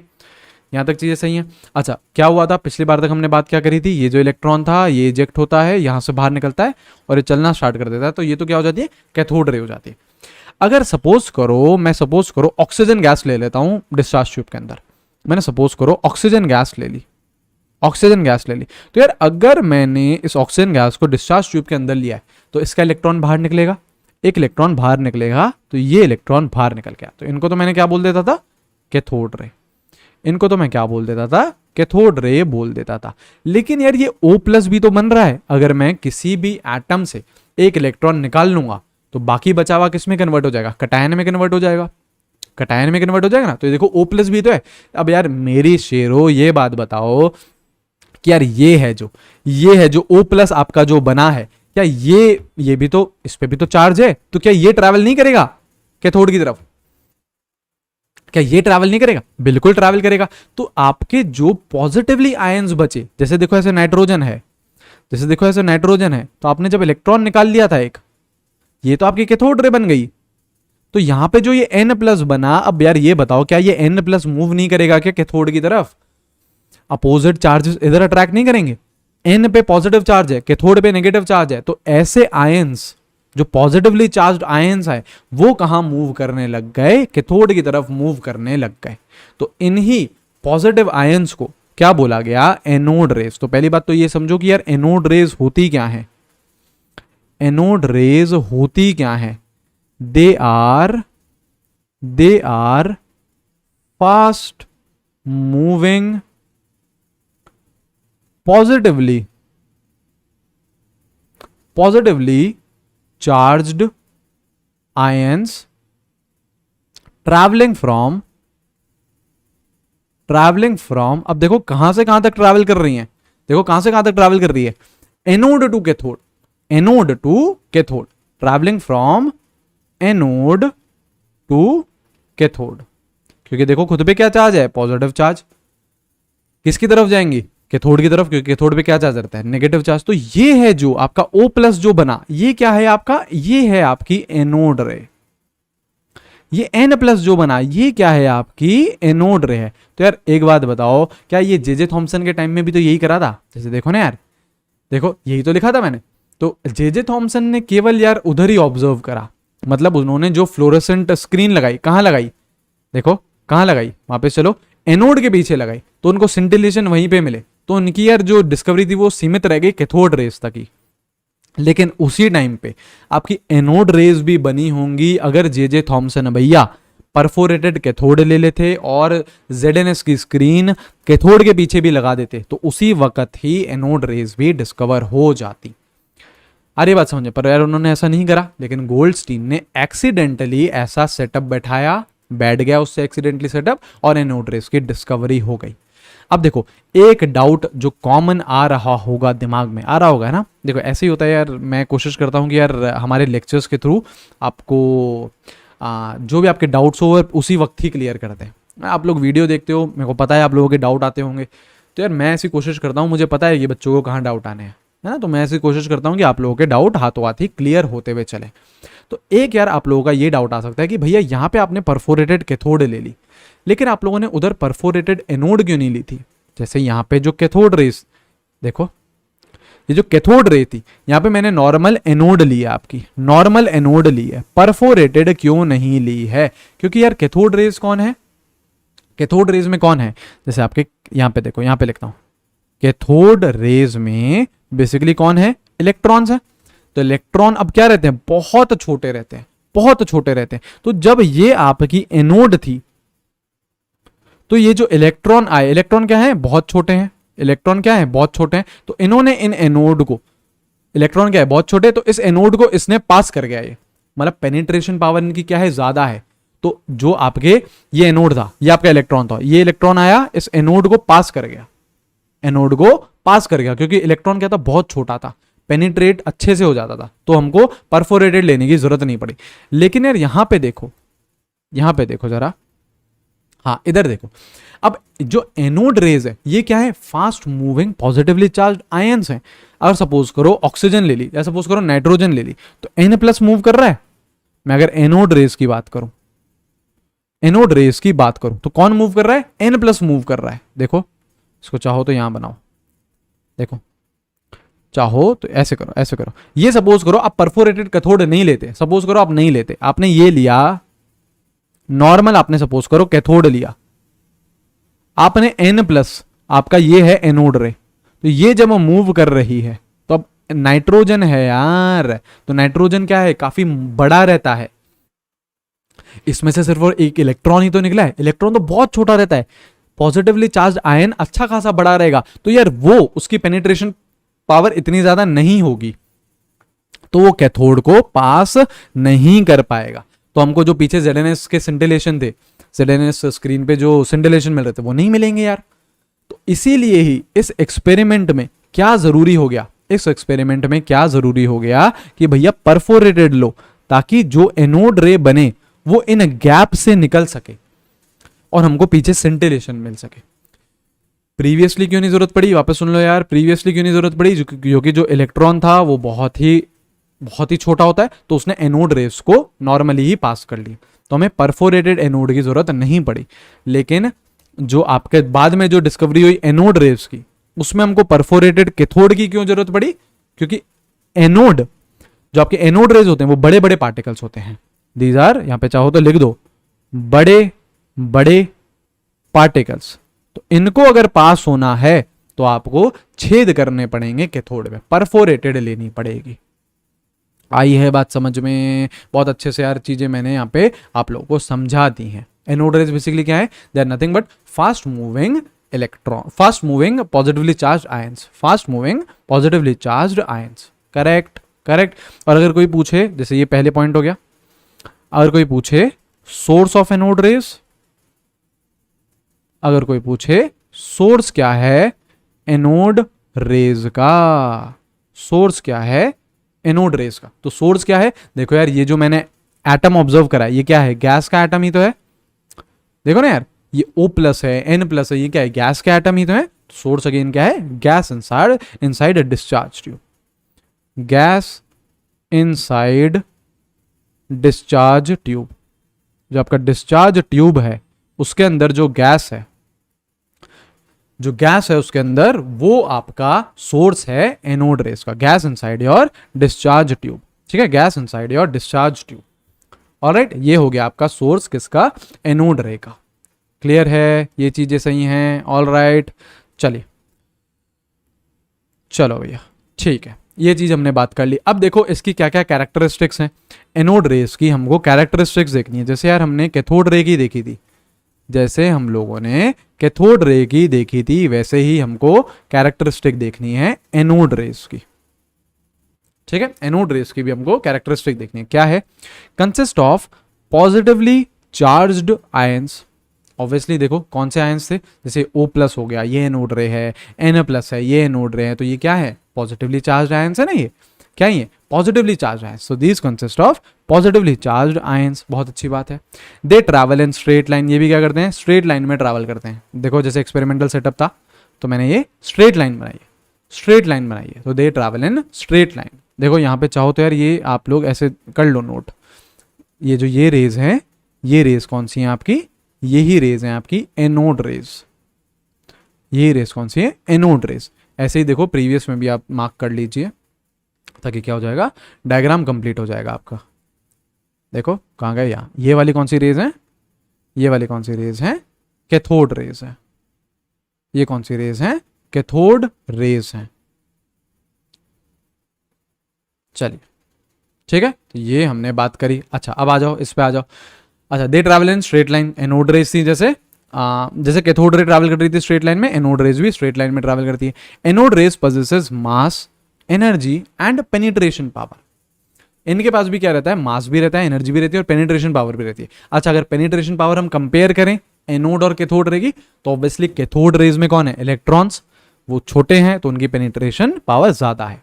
एनोड रेज में कौन है, पॉजिटिवली चार्ज आयन से, तो उनकी पेनिट्रेशन पावर कम है, लेकिन होती तो है, होती तो है। मास भी होगा, एनर्जी भी होगा, देखो ना यार, O प्लस है तो उसका कुछ ना कुछ मास भी रहेगा, इसमें कुछ ना कुछ एनर्जी भी रहेगी, ठीक है। When electric field is applied, they are deflected towards negative side of electric field. सही बात है, सही बात है, ये रही आपकी इलेक्ट्रिक फील्ड, ये रही आपकी electric field, this is positive, this is negative. यहां पे यार आपका, यहां पे आपका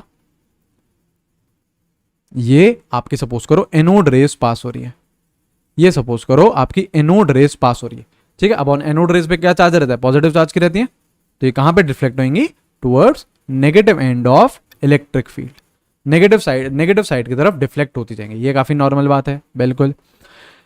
अच्छा, अब ये देखो, ये देखो स्पेसिफिक चार्ज, इसको कलर ले लेते हैं ब्लू, देखो स्पेसिफिक चार्ज या फिर E बाय एम या फिर आयनिक पोटेंशियल, एक ही बात है, इतना समझ गए हैं हम, बिल्कुल।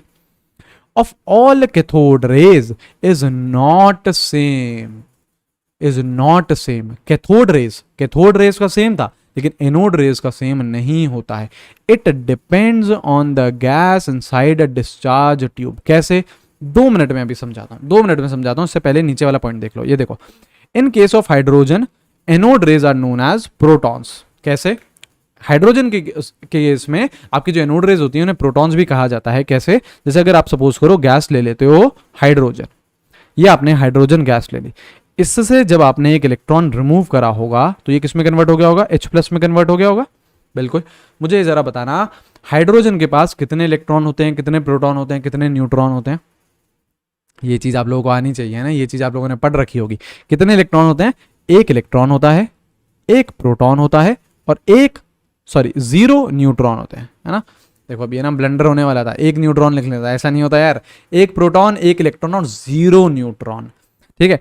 इससे जब आपने एक इलेक्ट्रॉन ये निकाल लिया, देखो ये इलेक्ट्रॉन आपने निकाल लिया H से, तो ये क्या बचा है, इधर सिर्फ और सिर्फ कौन है, एक प्रोटॉन ही तो है, न्यूट्रॉन तो वैसे ही नहीं होता था, इलेक्ट्रॉन आपने निकाल दिया, तो ये कौन है, ये कौन है, आपका प्रोटॉन है, करेक्ट, ये कौन है, आपका प्रोटॉन है। और ये जब ट्रैवल करना स्टार्ट करेगा, मूव करना स्टार्ट करेगा टुवर्ड्स कैथोड, इसे हम क्या बोलेंगे, एनोड रेज बोलेंगे, ठीक है। ये क्या है, आपकी एनोड रेज है। तो अगर आप गैस हाइड्रोजन ले लोगे तो anode rays are also known as what, proton, क्योंकि उसमें सिर्फ और सिर्फ क्या बचता है, एक प्रोटॉन ही बचता है, ठीक है। ये चीजें क्लियर हैं, बहुत अच्छी बात, ये चीज सही आ गई।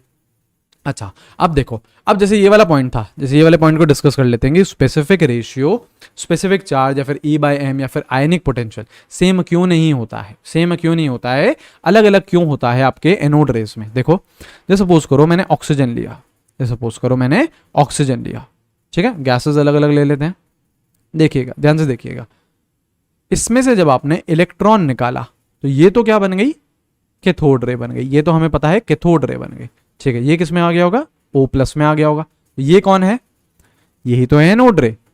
जब पॉजिटिवली चार्ज आयन भागने लगेगा तो क्या बन जाएगा, आपका एनोड रे बन जाएगी वो। अच्छा, सपोज करो, अच्छा चलो इसमें एनोड रे का हम लोग इसका निकाल लेते हैं स्पेसिफिक चार्ज या फिर E बाय एम रेशियो देख लेते हैं। क्या लिखोगे E by M ratio, charge तो देखो एक +1 है चार्ज, +1 है चार्ज, ठीक है। यहाँ पे आप ले लिया, जैसे चार्ज आ जाएगा यहाँ पे, चलो यहाँ पे चार्ज ले लिया, अपॉन मास की जगह मैं क्या लूंगा, मास ऑफ ऑक्सीजन लूंगा, ऑक्सीजन ही तो है, गैस तो आपने ऑक्सीजन ही ली है ना, O+ में O+ का मास क्या रहेगा, ऑक्सीजन के बराबर ही रहेगा, ठीक है। अब देखो सपोज करो मैंने नाइट्रोजन ले लिया, तो ये N+ बनेगा और ये इलेक्ट्रॉन बनेगा, ये इलेक्ट्रॉन तो क्या हो जाती है आपकी कैथोड रे, ठीक है। और ये क्या हो जाती है आपकी एनोड रे हो जाती है, ये क्या हो जाती है, एनोड रे हो जाती है। अब इधर मैं अगर चार्ज अपॉन मास का रेशियो लेना चाहूं, E बाय एम का रेशियो, तो इधर क्या लोगे, चार्ज तो चार्ज है, चार्ज तो भैया चार्ज होता है, और इधर क्या होना आएगा, मास ऑफ नाइट्रोजन आएगा ना यार। तो मेरे शेरो ये बताओ, ये आपका पहला E बाय एम रेशियो है, ये आपका दूसरा E बाय एम रेशियो है, क्या सेम है क्या, मास ऑक्सीजन और नाइट्रोजन का सेम रहेगा क्या? नहीं ना, तो 1 इज नॉट इक्वल टू 2, तो ये चीज बराबर नहीं है, ये चीज बराबर नहीं है। आई है बात समझ में? ये चीज बराबर नहीं है। तो E/m रेशियो या फिर स्पेसिफिक चार्ज या फिर हम उसे बोल सकते हैं आयनिक पोटेंशियल एनोड रेज का सेम नहीं होता है, एनोड रेज का सेम नहीं होता है। कैथोड रे में देखो फर्क नहीं पड़ रहा है, क्योंकि कैथोड रे ऑक्सीजन से निकला तो भी इलेक्ट्रॉन है, नाइट्रोजन से निकला तो भी इलेक्ट्रॉन है, तो वहां पे सेम आ रहा था। लेकिन आपका एनोड रे तो अलग अलग है। एनोड रे क्या है? पॉजिटिवली चार्ज आयन है, तो वो तो यार अलग अलग रहेगा, अलग अलग गैस के लिए अलग अलग रहेगा, अलग अलग गैस के लिए, तो उसका E/m रेशियो या फिर स्पेसिफिक चार्ज या फिर आयनिक पोटेंशियल अलग अलग रहेगा, अलग अलग रहेगा। आगे बात समझ में? ये चीज क्लियर हो गई है? ठीक है, तो ये वाला पॉइंट भी हमने डिस्कस कर लिया। तो ये बात कर ली हमने किसकी? एनोड रेस की, ये डिस्कवरी कर ली एनोड रेस की। ठीक है, चलो अब किसकी बात आई?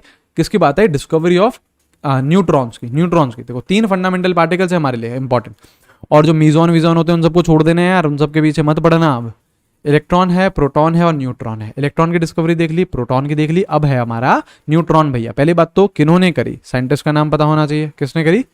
चैडविक भैया ने। किसने करी? चैडविक भैया ने इन किसकी डिस्कवरी करी? चैडविक भैया ने इसकी डिस्कवरी करी। देखो क्या हुआ डिस्कवरी में, क्या हुआ डिस्कवरी में? ये आपका इन्होंने लिया अपने बेरिलियम का एटम, बेरिलियम का एटम लिया, और उस एटम पे बहुत जोर से अल्फा पार्टिकल को, ये कौन है? Alpha particle. ठीक है, अभी बात करेंगे इसकी, अभी बात करेंगे ना क्या होता है क्या होता है, अभी रुक जाओ। आप बस इतना समझो, जैसे बेरिलियम का एटम है, इस पे बहुत जोर से हमने अपने बहुत जोर से हीलियम के एटम मतलब अल्फा पार्टिकल को हमने बहुत जोर से भिड़ाया। तो जब बहुत जोर से भिड़ाया तो ये किस में कन्वर्ट हो गया? ये कन्वर्ट हो गया कार्बन 6 और 12, और एक पार्टिकल जनरेट हुआ, एक पार्टिकल जनरेट हुआ ये, एक पार्टिकल जनरेट हुआ ये, जिसे हम क्या बोलते हैं? न्यूट्रॉन। जिसे हम क्या बोलते हैं? न्यूट्रॉन बोलते हैं। ठीक है, तो बना कब ये? डिस्कवरी कैसे हुई न्यूट्रॉन की? है ना, जब आपका बेरिलियम था उसको जब बहुत जोर से अल्फा पार्टिकल से भिड़ाया तो आपका कार्बन बना और एक आपका न्यूट्रॉन बना। आपका कौन बना? न्यूट्रॉन बना। ठीक है, तो ऐसे डिस्कवरी हुई थी आपके न्यूट्रॉन की। कोई यार एक्सपेरिमेंटल सेटअप इसमें डिस्चार्ज ट्यूब और ये सब नहीं होती, ये बेसिकली न्यूक्लियर रिएक्शन है। अगर आप ध्यान से देखो तो उसको न्यूक्लियर रिएक्शन है। बेरिलियम किस में कन्वर्ट हो जा रहा है? कार्बन में। किस में कन्वर्ट हो जा रहा है? कार्बन। ऐसी रिएक्शन में देखो यार ये चीज कंजर्व्ड रहती है। जैसे देखो ये 4 और ये 2 और ये 6 और ये 0, तो देखो जो नीचे लिखे हुए नंबर्स जिनको एटॉमिक नंबर्स बोल रहे हैं वो सब क्या है? बराबर है। जैसे लेफ्ट साइड में भी एडिशन करो 4 और 2 तो 6 है, राइट साइड में भी एडिशन करो तो 6 और 0 6 है। ऊपर देखो मास नंबर, यहाँ पे क्या है? 9, यहाँ पे क्या है? 4, तो इन दोनों को ऐड करो 13, यहाँ पे भी क्या है? 12 और यहाँ पे भी क्या है? 1, इन दोनों को ऐड करो तो 13। ये कंजर्व रहते हैं न्यूक्लियर रिएक्शंस में, ये कंजर्व रहते हैं न्यूक्लियर रिएक्शंस में। ठीक है, तो यहां से यार न्यूट्रॉन की डिस्कवरी हुई। मास ऑफ न्यूट्रॉन हम लोगों को ऑलरेडी पता है, चाहो तो यहाँ पे लिख दो 1.674 into 10 to the power -27 kg। ठीक है, और चार्ज तो क्या रहता है? क्यू से लिख सकते हैं हम चार्ज, है ना, क्यू से हम डिनोट करते हैं चार्ज को। ठीक है, वो क्या है? 0। ये क्यू क्या है? चार्ज। ये क्यू क्या है? चार्ज है, करेक्ट। तो वो क्या हो जाएगा आपका? 0 हो जाएगा। वो क्या हो जाएगा? 0 हो जाएगा। सही है, मास ऑफ न्यूट्रॉन हो गया 1.674 into 10 to the power -27 kg। Charge क्या हो चुका है? 0 हो चुका है, चार्ज हो चुका है 0। सही है, यहां तक चीजें क्लियर हैं? ऑल राइट, ये चीजें हमने बात कर ली। अब देखो हमने तीनों की यार डिस्कवरी कर ली है, तीनों की डिस्कवरी कर ली। इलेक्ट्रॉन आ चुका है हमारे पास, प्रोटॉन आ चुका है और न्यूट्रॉन आ चुका है। अब उसके थोड़ा सा इसके बारे में मैं एक समरी करके एक टेबल बना देता हूं। बहुत इंपॉर्टेंट टेबल रहेगी ये, बहुत इंपॉर्टेंट टेबल रहेगी। देखो देखो यहां पे है आपका पार्टिकल, ये पार्टिकल ले लेते हैं। पार्टिकल में किस किस की बात करने वाले हैं? इलेक्ट्रॉन की बात करने वाले हैं, प्रोटॉन की बात करने वाले हैं और न्यूट्रॉन की बात करने वाले हैं, न्यूट्रॉन की बात करने वाले हैं। ठीक है, ये रहा, ये रहा आपका टेबल। ठीक है, देखो इसका हम लोग मास लिख लेते हैं, मास लिख लेते हैं। मास हमें पता है, ये टेबल ध्यान रखनी है, टेबल ध्यान रखनी है। और हम ले लेते हैं यहाँ पे रिलेटिव मास, ध्यान दीजिएगा यहाँ पे, है ना, अभी बहुत इंटरेस्टिंग चीजें भी आने वाली है, रिलेटिव मास। ठीक है, यहां पे मैं ले लेता हूं चार्ज और यहां पे मैं ले लेता हूं रिलेटिव चार्ज। देखिएगा अभी, देखिएगा। चलो इलेक्ट्रॉन के बारे में पहले बात करते हैं, इलेक्ट्रॉन के बारे में पहले बात करते हैं, इलेक्ट्रॉन के बारे में बात करते हैं। मास 9.1 इंटू 10⁻⁻31 kg, करेक्ट। प्रोटॉन का मास 1.62 इंटू 10⁻⁻27 kg और न्यूट्रॉन का मास 1.674 इंटू 10⁻⁻27 kg। ये चीज क्लियर है, ये चीज तो हमें पता है। अब अगर हम ध्यान से देखें तो इसमें सबसे हल्का कौन सा होता है? जैसे मैं मासेस का अगर रेशियो भी लिखूं आपके लिए, तो जो न्यूट्रॉन रहता है वो देखो सबसे भारी है, प्रोटॉन उससे हल्का और इलेक्ट्रॉन सबसे हल्का, करेक्ट। क्योंकि इलेक्ट्रॉन में क्या है? -31, 10⁻⁻31 है। प्रोटॉन में क्या है?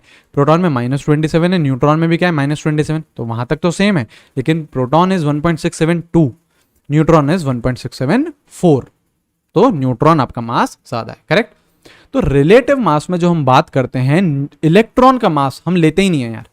इलेक्ट्रॉन का मास हम क्या लेते हुए चलते हैं? 0। रिलेटिव मास हम क्या लेके चलते हैं? 0। क्यों? क्योंकि वो प्रोटॉन और न्यूट्रॉन के कंपैरिजन में बहुत हल्का है यार। प्रोटॉन और न्यूट्रॉन के कंपैरिजन में बहुत ज्यादा हल्का है। जैसे अगर आप रेशियो देखोगे, या आपको कई बुक्स में मिल भी जाएगा कि mass of proton upon mass of electron, ये रेशियो रहता है 1837 टाइम्स। मतलब जो आपका प्रोटॉन है वो 1837 टाइम्स ज्यादा हेवियर है एज कंपेयर टू इलेक्ट्रॉन। तो इलेक्ट्रॉन क्या है? बहुत हल्का है यार। इलेक्ट्रॉन बहुत हल्का है, उसका रिलेटिव मास ऑलमोस्ट क्या है? 0 है। उसका रिलेटिव मास ऑलमोस्ट, मतलब हम लोग उसका मास लेते ही नहीं। प्रोटॉन और न्यूट्रॉन, उनके मासेस क्या है? ऑलमोस्ट सेम है। तो दोनों का रिलेटिव रेशियो क्या आता है? रिलेटिव मास क्या आता है? 1:1। क्या आता है? 1:1 आता है, करेक्ट। अभी देखो इसको मैं और एक्सप्लेन करता हूं। इलेक्ट्रॉन के अगर चार्ज की बात करूं तो इट इज 1.6 माइनस का इंटू 10⁻⁻19 कूलम। प्रोटॉन की बात करूं तो it is +1.6 into 10⁻⁻19 coulomb. Neutron की बात करूं तो इट इज 0, है ना, अंडा। सही है, 0 रहता है।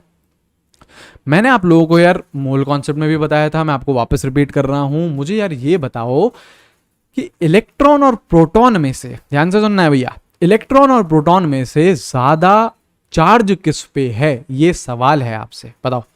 अब जिसने यार लेक्चर्स पूरे देखे होंगे, मूल कॉन्सेप्ट से धड़ाधड़ आप पढ़े जा रहे हो, तो उसको इसका आंसर पता होगा। सवाल क्या है कि इलेक्ट्रॉन और प्रोटॉन में से चार्ज किसका ज्यादा है या किसका कम है? क्या है रिलेशन, क्या है इन दोनों के चार्जेस में, है ना। तो दोनों का चार्ज क्या है? सेम है। यहां पे लिख रहा हूं मैं, charge on electron is equal to charge on proton. क्या होता है, कुछ बच्चे यार यहाँ पे मैथमेटिक्स लगा लेते हैं कि भैया इलेक्ट्रॉन पे तो चार्ज माइनस में है, प्रोटॉन पे चार्ज प्लस में है, तो हमें तो पता है यार प्लस की वैल्यू बड़ी रहेगी माइनस की वैल्यू से। अब तो यार वो मैथमेटिक्स है यार। यहाँ पे प्लस और माइनस साइन क्या बता रहा है? माइनस साइन ये बता रहा है कि electron is negatively charge, plus sign ये बता रहा है कि proton is positively charge. Magnitude तो क्या है? सेम है। कितना है? 1.6 इंटू 10⁻⁻19 कूलम। तो हम तो यार मैग्नीट्यूड से इंटरेस्टेड हैं। ये प्लस और माइनस कि इलेक्ट्रॉन नेगेटिव है, प्रोटॉन पॉजिटिव है, ये क्या है? ये तो सिर्फ और सिर्फ उनकी एक तरीके से प्रॉपर्टी हो गई कि हाँ यार इलेक्ट्रॉन नेगेटिवली चार्ज होता है तो माइनस साइन लगा दिया, प्रोटॉन पॉजिटिवली चार्ज होता है तो प्लस साइन लगा दिया। मैग्नीट्यूड तो सेम है ना, मैग्नीट्यूड सेम है। तो यहां पे अगर हम देखें रिलेटिव रेशियो ऑफ चार्जेस, तो इलेक्ट्रॉन हम लोग लेते हैं -1, प्रोटॉन हम लोग लेते हैं +1 और न्यूट्रॉन होता है 0। बेसिकली क्या करा है? 1.6 इंटू 10⁻⁻19 को एक यूनिट मान ली है, और नेगेटिवली चार्ज था तो उसको -1 बोल दिया, ठीक है। पॉजिटिवली चार्ज था तो उसको +1 बोल दिया, न्यूट्रॉन था तो उसको 0 बोल दिया। और रिलेटिव मास क्या हो गया? इलेक्ट्रॉन का 0, प्रोटॉन का 1, न्यूट्रॉन का 1, ठीक है। अगर यार इधर हम ध्यान देना, देखो ध्यान दो यहाँ पे, जैसे नाइट्रोजन होता है, इसको हम लोग ऐसे लिखते हैं। अभी मैं आपको सिखाऊंगा अभी लिखना, ये क्या होता है? एटॉमिक नंबर होता है। वैसे तो पता होगा यार आप लोगों को, इतना तो मैं अभी आपको सिखाऊंगा। अभी ये क्या होता है? एटॉमिक नंबर होता है, ठीक है। ये क्या होता है? आपका मास नंबर होता है, ठीक है। अगर हम इसमें बात करें प्रोटॉन्स कितने हैं, तो 7 प्रोटॉन्स हैं। बात करें न्यूट्रॉन्स, न्यूट्रॉन्स कितने हैं, 7। इलेक्ट्रॉन्स भी बात करें, इलेक्ट्रॉन्स की भी अगर बात करें तो इलेक्ट्रॉन्स भी कितने हैं इसमें, इलेक्ट्रॉन्स भी कितने हैं, 7 हैं, करेक्ट। अब इसका मास कितना है, जैसे हम नाइट्रोजन का मास कितना बोलते हैं, मोल कॉन्सेप्ट याद करो। एएमयू में जरा मास बताना, नाइट्रोजन का मास बताना। 14 एएमयू बोलते हैं ना, नाइट्रोजन का जो मास बोलते हो वो कितना बोलते हो, 14 एएमयू बोलते हो ना। तो 14 ये आया कैसे, आया कैसे, कैसे आया, प्रोटॉन 7 हैं, इनका रिलेटिव मास कितना है, देखो 1 है, तो 7 into 1 कितना हुआ, 7। न्यूट्रॉन 7 हैं, इनका रिलेटिव मास कितना है, 1, 7 into 1 कितना, 7। इलेक्ट्रॉन 7 हैं, इलेक्ट्रॉन देखो, इलेक्ट्रॉन क्या है, 7 है, लेकिन उनका रिलेटिव मास क्या है, 0, 7 into 0 कितना, 0। ऐड करो 14 एमयू बैठ रहा है, देखो आई बात समझ में आप। 14 कहां से आया, यहां से आया यार। बेसिकली 14 एमयू क्या बता रहा है आपको, प्रोटॉन, न्यूट्रॉन और इलेक्ट्रॉन के इंडिविजुअली मासेस बता रहा है आपको। आप हमेशा किसका ऐड करते हो, हमेशा सिर्फ और सिर्फ किसका लेते हो, प्रोटॉन और न्यूट्रॉन का ही मास लेते हो, इलेक्ट्रॉन का मास नहीं लेते हो आप यार, क्योंकि इलेक्ट्रॉन बहुत हल्का होता है, उसका मास हम लोग ऑलमोस्ट नेग्लिजिबल मानते हुए इग्नोर कर देते हैं, इंटू जीरो कर देते हैं, इंटू जीरो कर देते हैं, ठीक है। अरे बात समझ में, जैसे सपोज करो आपका यहाँ पे n प्लस होता, सपोज करो n प्लस होता, ध्यान देना n प्लस होता, उसको भी मैं कैसे लिखता हूँ, 7 और 14 ही लिखा जाता है, 7 और 14 ही लिखा जाता है। ये क्या होता है इसका एटॉमिक नंबर, ये क्या होता है इसका मास नंबर। देखो इसमें प्रोटॉन्स कितने हैं, 7 ही है, न्यूट्रॉन कितने हैं, 7 है, लेकिन इलेक्ट्रॉन कितने हैं इस बार, 6 हैं। इलेक्ट्रॉन कितने हैं, 6, एक इलेक्ट्रॉन निकाल चुका है, देखो पॉजिटिवली चार्ज आ चुका है। अब इसमें अगर हम मास देखें तो इंटू 1 7 है ना, न्यूट्रॉन है तो इंटू 1 7, इलेक्ट्रॉन है तो इंटू 0 0, तो इसका भी मास कितना आ रहा है 14, तो इसका भी मास कितना होगा 14 एमयू। मतलब यार इलेक्ट्रॉन आने जाने से, और मान लो एक इलेक्ट्रॉन में ऐड कर देता 8 इलेक्ट्रॉन्स हो जाए तो 8 इंटू 0 यार, तो इलेक्ट्रॉन के इधर उधर हो जाने से उससे कुछ फर्क नहीं पड़ रहा मास पे। मास बोल रहा है भैया हम तो प्रोटॉन और न्यूट्रॉन पे डिपेंड करते हैं, प्रोटॉन और न्यूट्रॉन पे डिपेंड करते हैं हम तो हमारे, आप मतलब इधर उधर हो जाओ, इलेक्ट्रॉन से इधर उधर हो जाओ, मास पे कोई भी इफेक्ट नहीं ला पाओगे, मास पे कोई भी इफेक्ट नहीं ला पाओगे, ठीक है। तो ये जो टेबल है वेरी इंपॉर्टेंट, और मैंने एकदम आपको जो फील आनी चाहिए ना, मैं देखो मोल कॉन्सेप्ट से भी रिलेट कर दिया है इस एटॉमिक स्ट्रक्चर को। तो ऐसे ही यार धीरे धीरे धीरे धीरे करके आपकी शानदार शानदार आपके कॉन्सेप्ट्स आते जाएंगे। बहुत ज़बरदस्त चैप्टर है यार, बहुत ज़बरदस्त चैप्टर है, बहुत मज़ा आने वाला है आप लोगों को, ठीक है। आई होप ये सारी चीज़ें क्लियर हैं। अब देखो, अब कुछ आ रही हैं टाइप्स ऑफ रेज, कुछ रेज हैं यार, ठीक है, अलग अलग टाइप की रेज हैं, कौन कौन सी होती हैं वो सारी एक बार देख लेते हैं यार हम लोग, ठीक है। पहले बता रहा है ये एक्स रेज क्या होती हैं, क्या होती हैं, दीज आर हाई एनर्जी होती है इनकी, पहले बात सुनो यार, high energy, these are high energy electromagnetic radiation.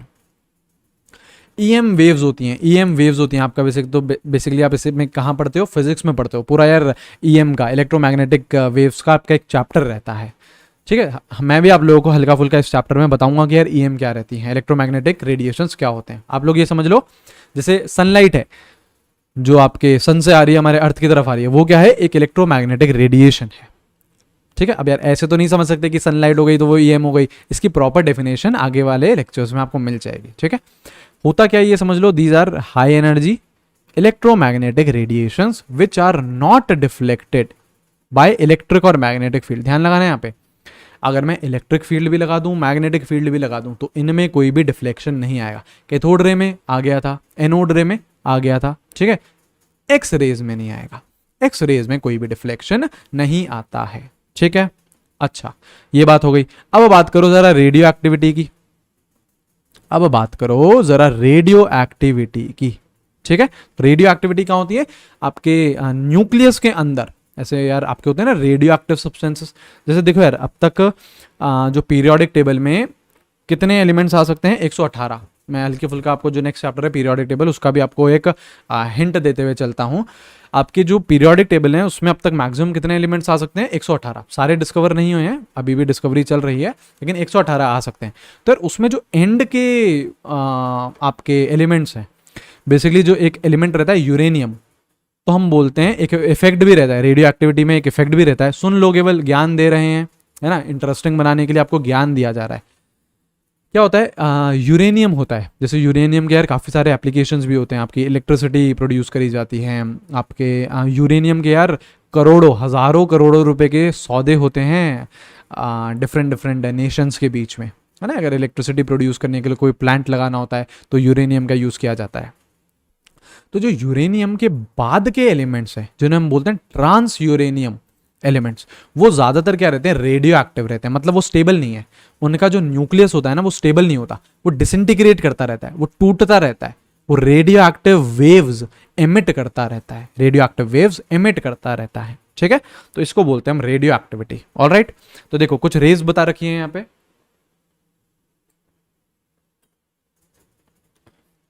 क्या यार आपका जो एटॉमिक स्ट्रक्चर है वो यार थ्योरेटिकल, मतलब थ्योरी भी है और न्यूमेरिकल भी है। तो थ्योरी भी इसमें अच्छी खासी है। मोल कॉन्सेप्ट में तो थ्योरी थी नहीं, एक हल्का फुल्का फॉर्मूला पढ़ते थे और उसके बाद धड़ाधड़ क्वेश्चन करते थे। इसमें हमको थ्योरी भी समझनी है, न्यूमेरिकल भी करना है, दोनों चीजें हैं, दोनों चीजें हैं। ठीक है, तो आज हमको ढंग से चीजें अच्छे से पढ़नी है, बहुत जबरदस्त तरीके से। देखो रेडियो एक्टिविटी की बात करें तो सबसे पहले कौन होते हैं आपके, एल्फा रेज। एल्फा रेज कौन होते हैं, कंसिस्ट ऑफ एल्फा पार्टिकल। अब ये समझो एल्फा पार्टिकल होता क्या है। एल्फा पार्टिकल होता है डबली, कौन होता है, doubly charged helium atom. Alpha particle क्या होता है, डबली चार्ज हीलियम एटम। ध्यान से सुनना, ध्यान से सुनना। जैसे ये रहा आपका हीलियम एटम, ये रहा 2, ये रहा 4। ठीक है, इसके पास कितने प्रोटॉन्स हैं, इसके पास 2 प्रोटॉन होते हैं, इसके पास 2 न्यूट्रॉन होते हैं और इसके पास 2 इलेक्ट्रॉन होते हैं। जो आपका हीलियम का एटम है उसके पास 2 प्रोटॉन है, 2 न्यूट्रॉन है और 2 इलेक्ट्रॉन है। मैं क्या बोल रहा हूँ, डबली चार्ज, मतलब कितना चार्ज होगा उस पर, 2। कितना चार्ज होगा, 2। सपोज करो ये दोनों के दोनों इलेक्ट्रॉन्स आप निकाल लेते हो, ये दोनों के दोनों आप इलेक्ट्रॉन निकाल लेते हो, तो यहाँ पे कितना चार्ज लगाओगे, प्लस प्लस या फिर +2 लिख दो। 2 चार्ज लगाओगे ना, 2 इलेक्ट्रॉन आपने रिमूव करे हैं। तो ये क्या होता है, ये क्या होता है, एल्फा पार्टिकल। ये क्या होता है आपका, एल्फा पार्टिकल होता है, एल्फा पार्टिकल होता है। ठीक है, तो बेसिकली आपने क्या करा, हीलियम का एटम लिया, उसमें से 2 इलेक्ट्रॉन निकाल लिए, 2 इलेक्ट्रॉन निकाल लिए। देखो अगर हीलियम का एटम मैं बनाना चाहूं तो ऐसा रहता है, ये रहा आपका, इस सेंटर में तो पॉजिटिवली चार्ज कौन हो गया, न्यूक्लियस हो गया। ये रहा आपका, ये रहा आपका 1 इलेक्ट्रॉन, ये रहा आपका 2 इलेक्ट्रॉन। ये कौन है, हीलियम का एटम बनाया। अब सपोज करो इन दोनों इलेक्ट्रॉन्स को आप निकाल लेते हो, सपोज करो आप इन दोनों इलेक्ट्रॉन्स को आपने निकाल लिया, आपने इन दोनों इलेक्ट्रॉन्स को निकाल लिया। तो बताओ यार कि ये क्या बचा, ये क्या बचा, सिर्फ और सिर्फ हीलियम का न्यूक्लियस ही तो बचा। कौन बचा, हीलियम का न्यूक्लियस ही तो बचा। ये कौन है, हीलियम का न्यूक्लियस। तो जो आपका एल्फा पार्टिकल होता है उसको हीलियम का न्यूक्लियस भी बोला जाता है। क्यों, क्योंकि यार उसके जो 2 इलेक्ट्रॉन थे आपने दोनों के दोनों निकाल लिए, कोई भी इलेक्ट्रॉन छोड़ा ही नहीं। तो जब सारे के सारे इलेक्ट्रॉन ही एक्सट्रैक्ट कर लिए आपने, तो बीच में क्या बचेगा, सिर्फ और सिर्फ न्यूक्लियस। तो अल्फा पार्टिकल को और क्या बोला जाता है, हीलियम का न्यूक्लियस भी बोला जाता है।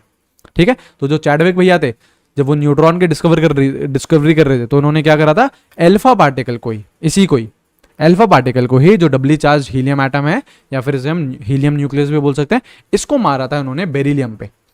और फिर रेडियो एक्टिविटी हुई, क्योंकि अल्फा पार्टिकल क्या है, एक रेडियो एक्टिव रेज है, एक रेडियो एक्टिव पार्टिकल है।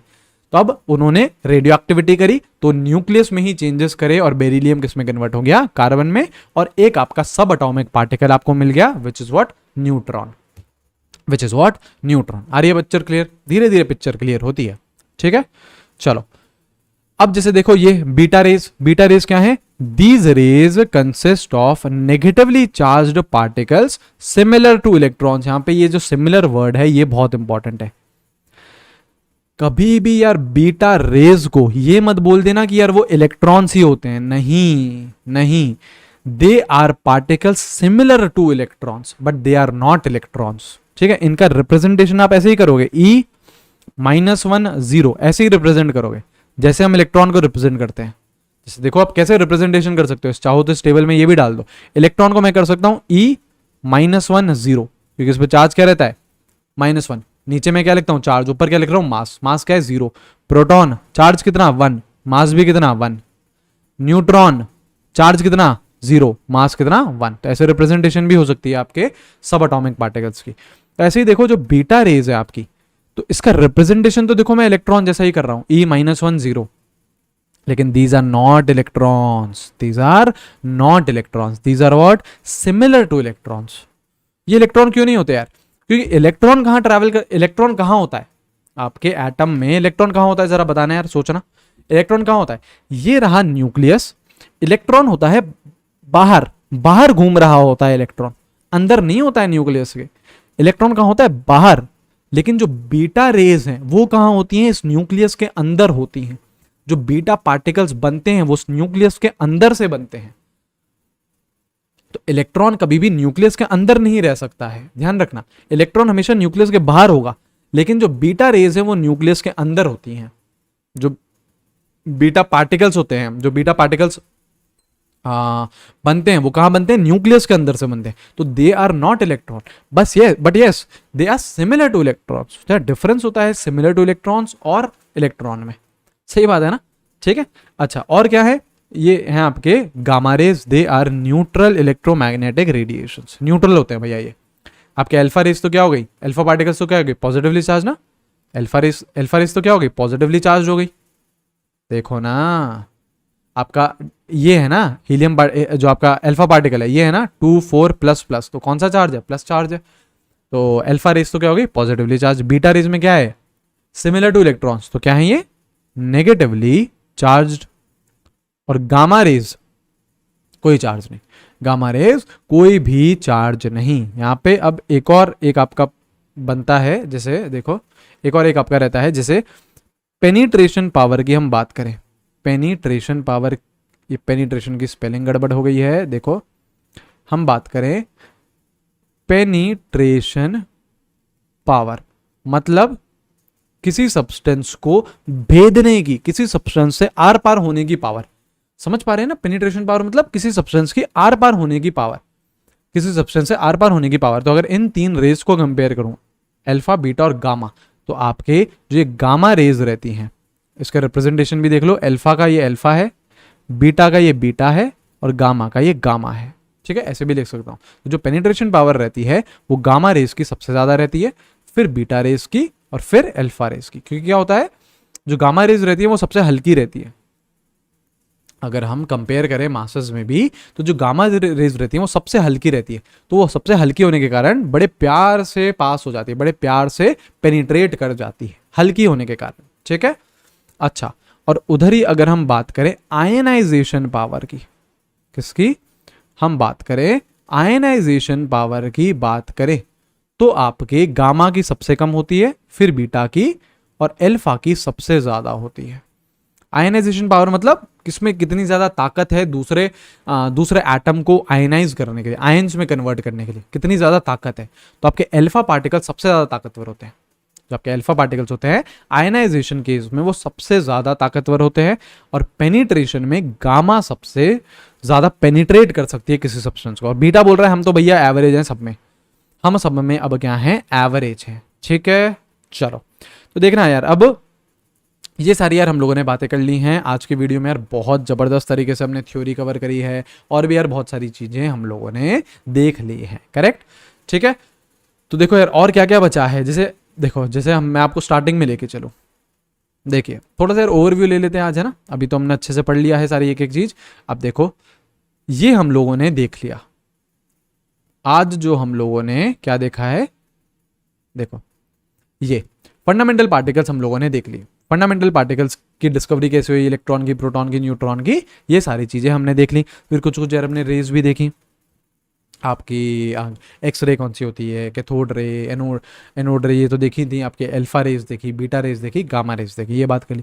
अब आपके एटॉमिक मॉडल्स आएंगे, ठीक है। एटॉमिक मॉडल्स के बाद कुछ कुछ वेव नेचर आएगा, पार्टिकल नेचर आएगा, फिर एटॉमिक मॉडल्स आएंगे। बहुत ज़बरदस्त है यार, बहुत इंपॉर्टेंट है। अगर competitive exam point of view से बात करें हम लोग, तो यार इससे आप एक क्वेश्चन एक्सपेक्ट कर सकते हो, कई बार 2 क्वेश्चन भी पूछे जा सकते हैं। अच्छा, ये तो नहीं लगता नहीं यार एक ही क्वेश्चन आ रहा है यार, है तो इतना सारा मैं क्यों पढ़ूं, इतने सारे लेक्चर्स क्यों देखूं सिर्फ एक क्वेश्चन के लिए, सिर्फ 4 नंबर के लिए। तो भैया एक एक बूंद से ही घड़ा भरने वाला है, एक एक बूंद से ही घड़ा भरने वाला है। एक एक क्वेश्चन जब आप लोग करते जाओगे ना, एक एक क्वेश्चन जब आपका करेक्ट होता जाएगा, तब आप लोग हमारे ड्रीम कॉलेज तक पहुंचोगे। देखो, अगर ड्रीम कॉलेज नहीं सोच रखा है तो भैया सोच लो, ठीक है। और सोच क्या लो, मैं तो बोल रहा हूँ जो भी आपकी टेबल है जहाँ पे भी पढ़ते हो उसके सामने लगा लो भैया, उसका कैंपस का फोटो लगा लो बढ़िया तरीके से, है एकदम ऐसे पिक्चर में लगा लो उसे, ताकि उसे रोज देखते रहे। हम लोगों को उससे मोटिवेशन मिलनी चाहिए कि यहाँ पहुंचना है।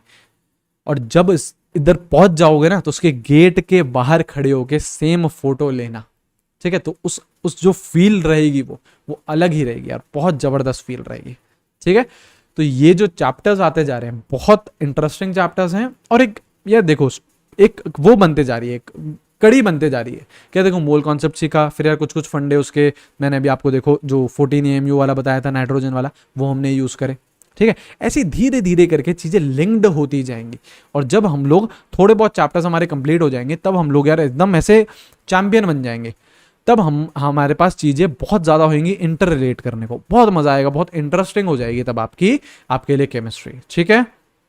तो चलो, मेरा नाम नितेश देवनानी है, मेरे को रीच आउट कर सकते हैं आप लोग। कोई भी अगर समस्या होए जीवन में तो ज़रूर मेरे से बात करिए, हम लोग डिस्कस करेंगे चीज़ें, कहाँ किधर क्या अटक रहे हो, ठीक है।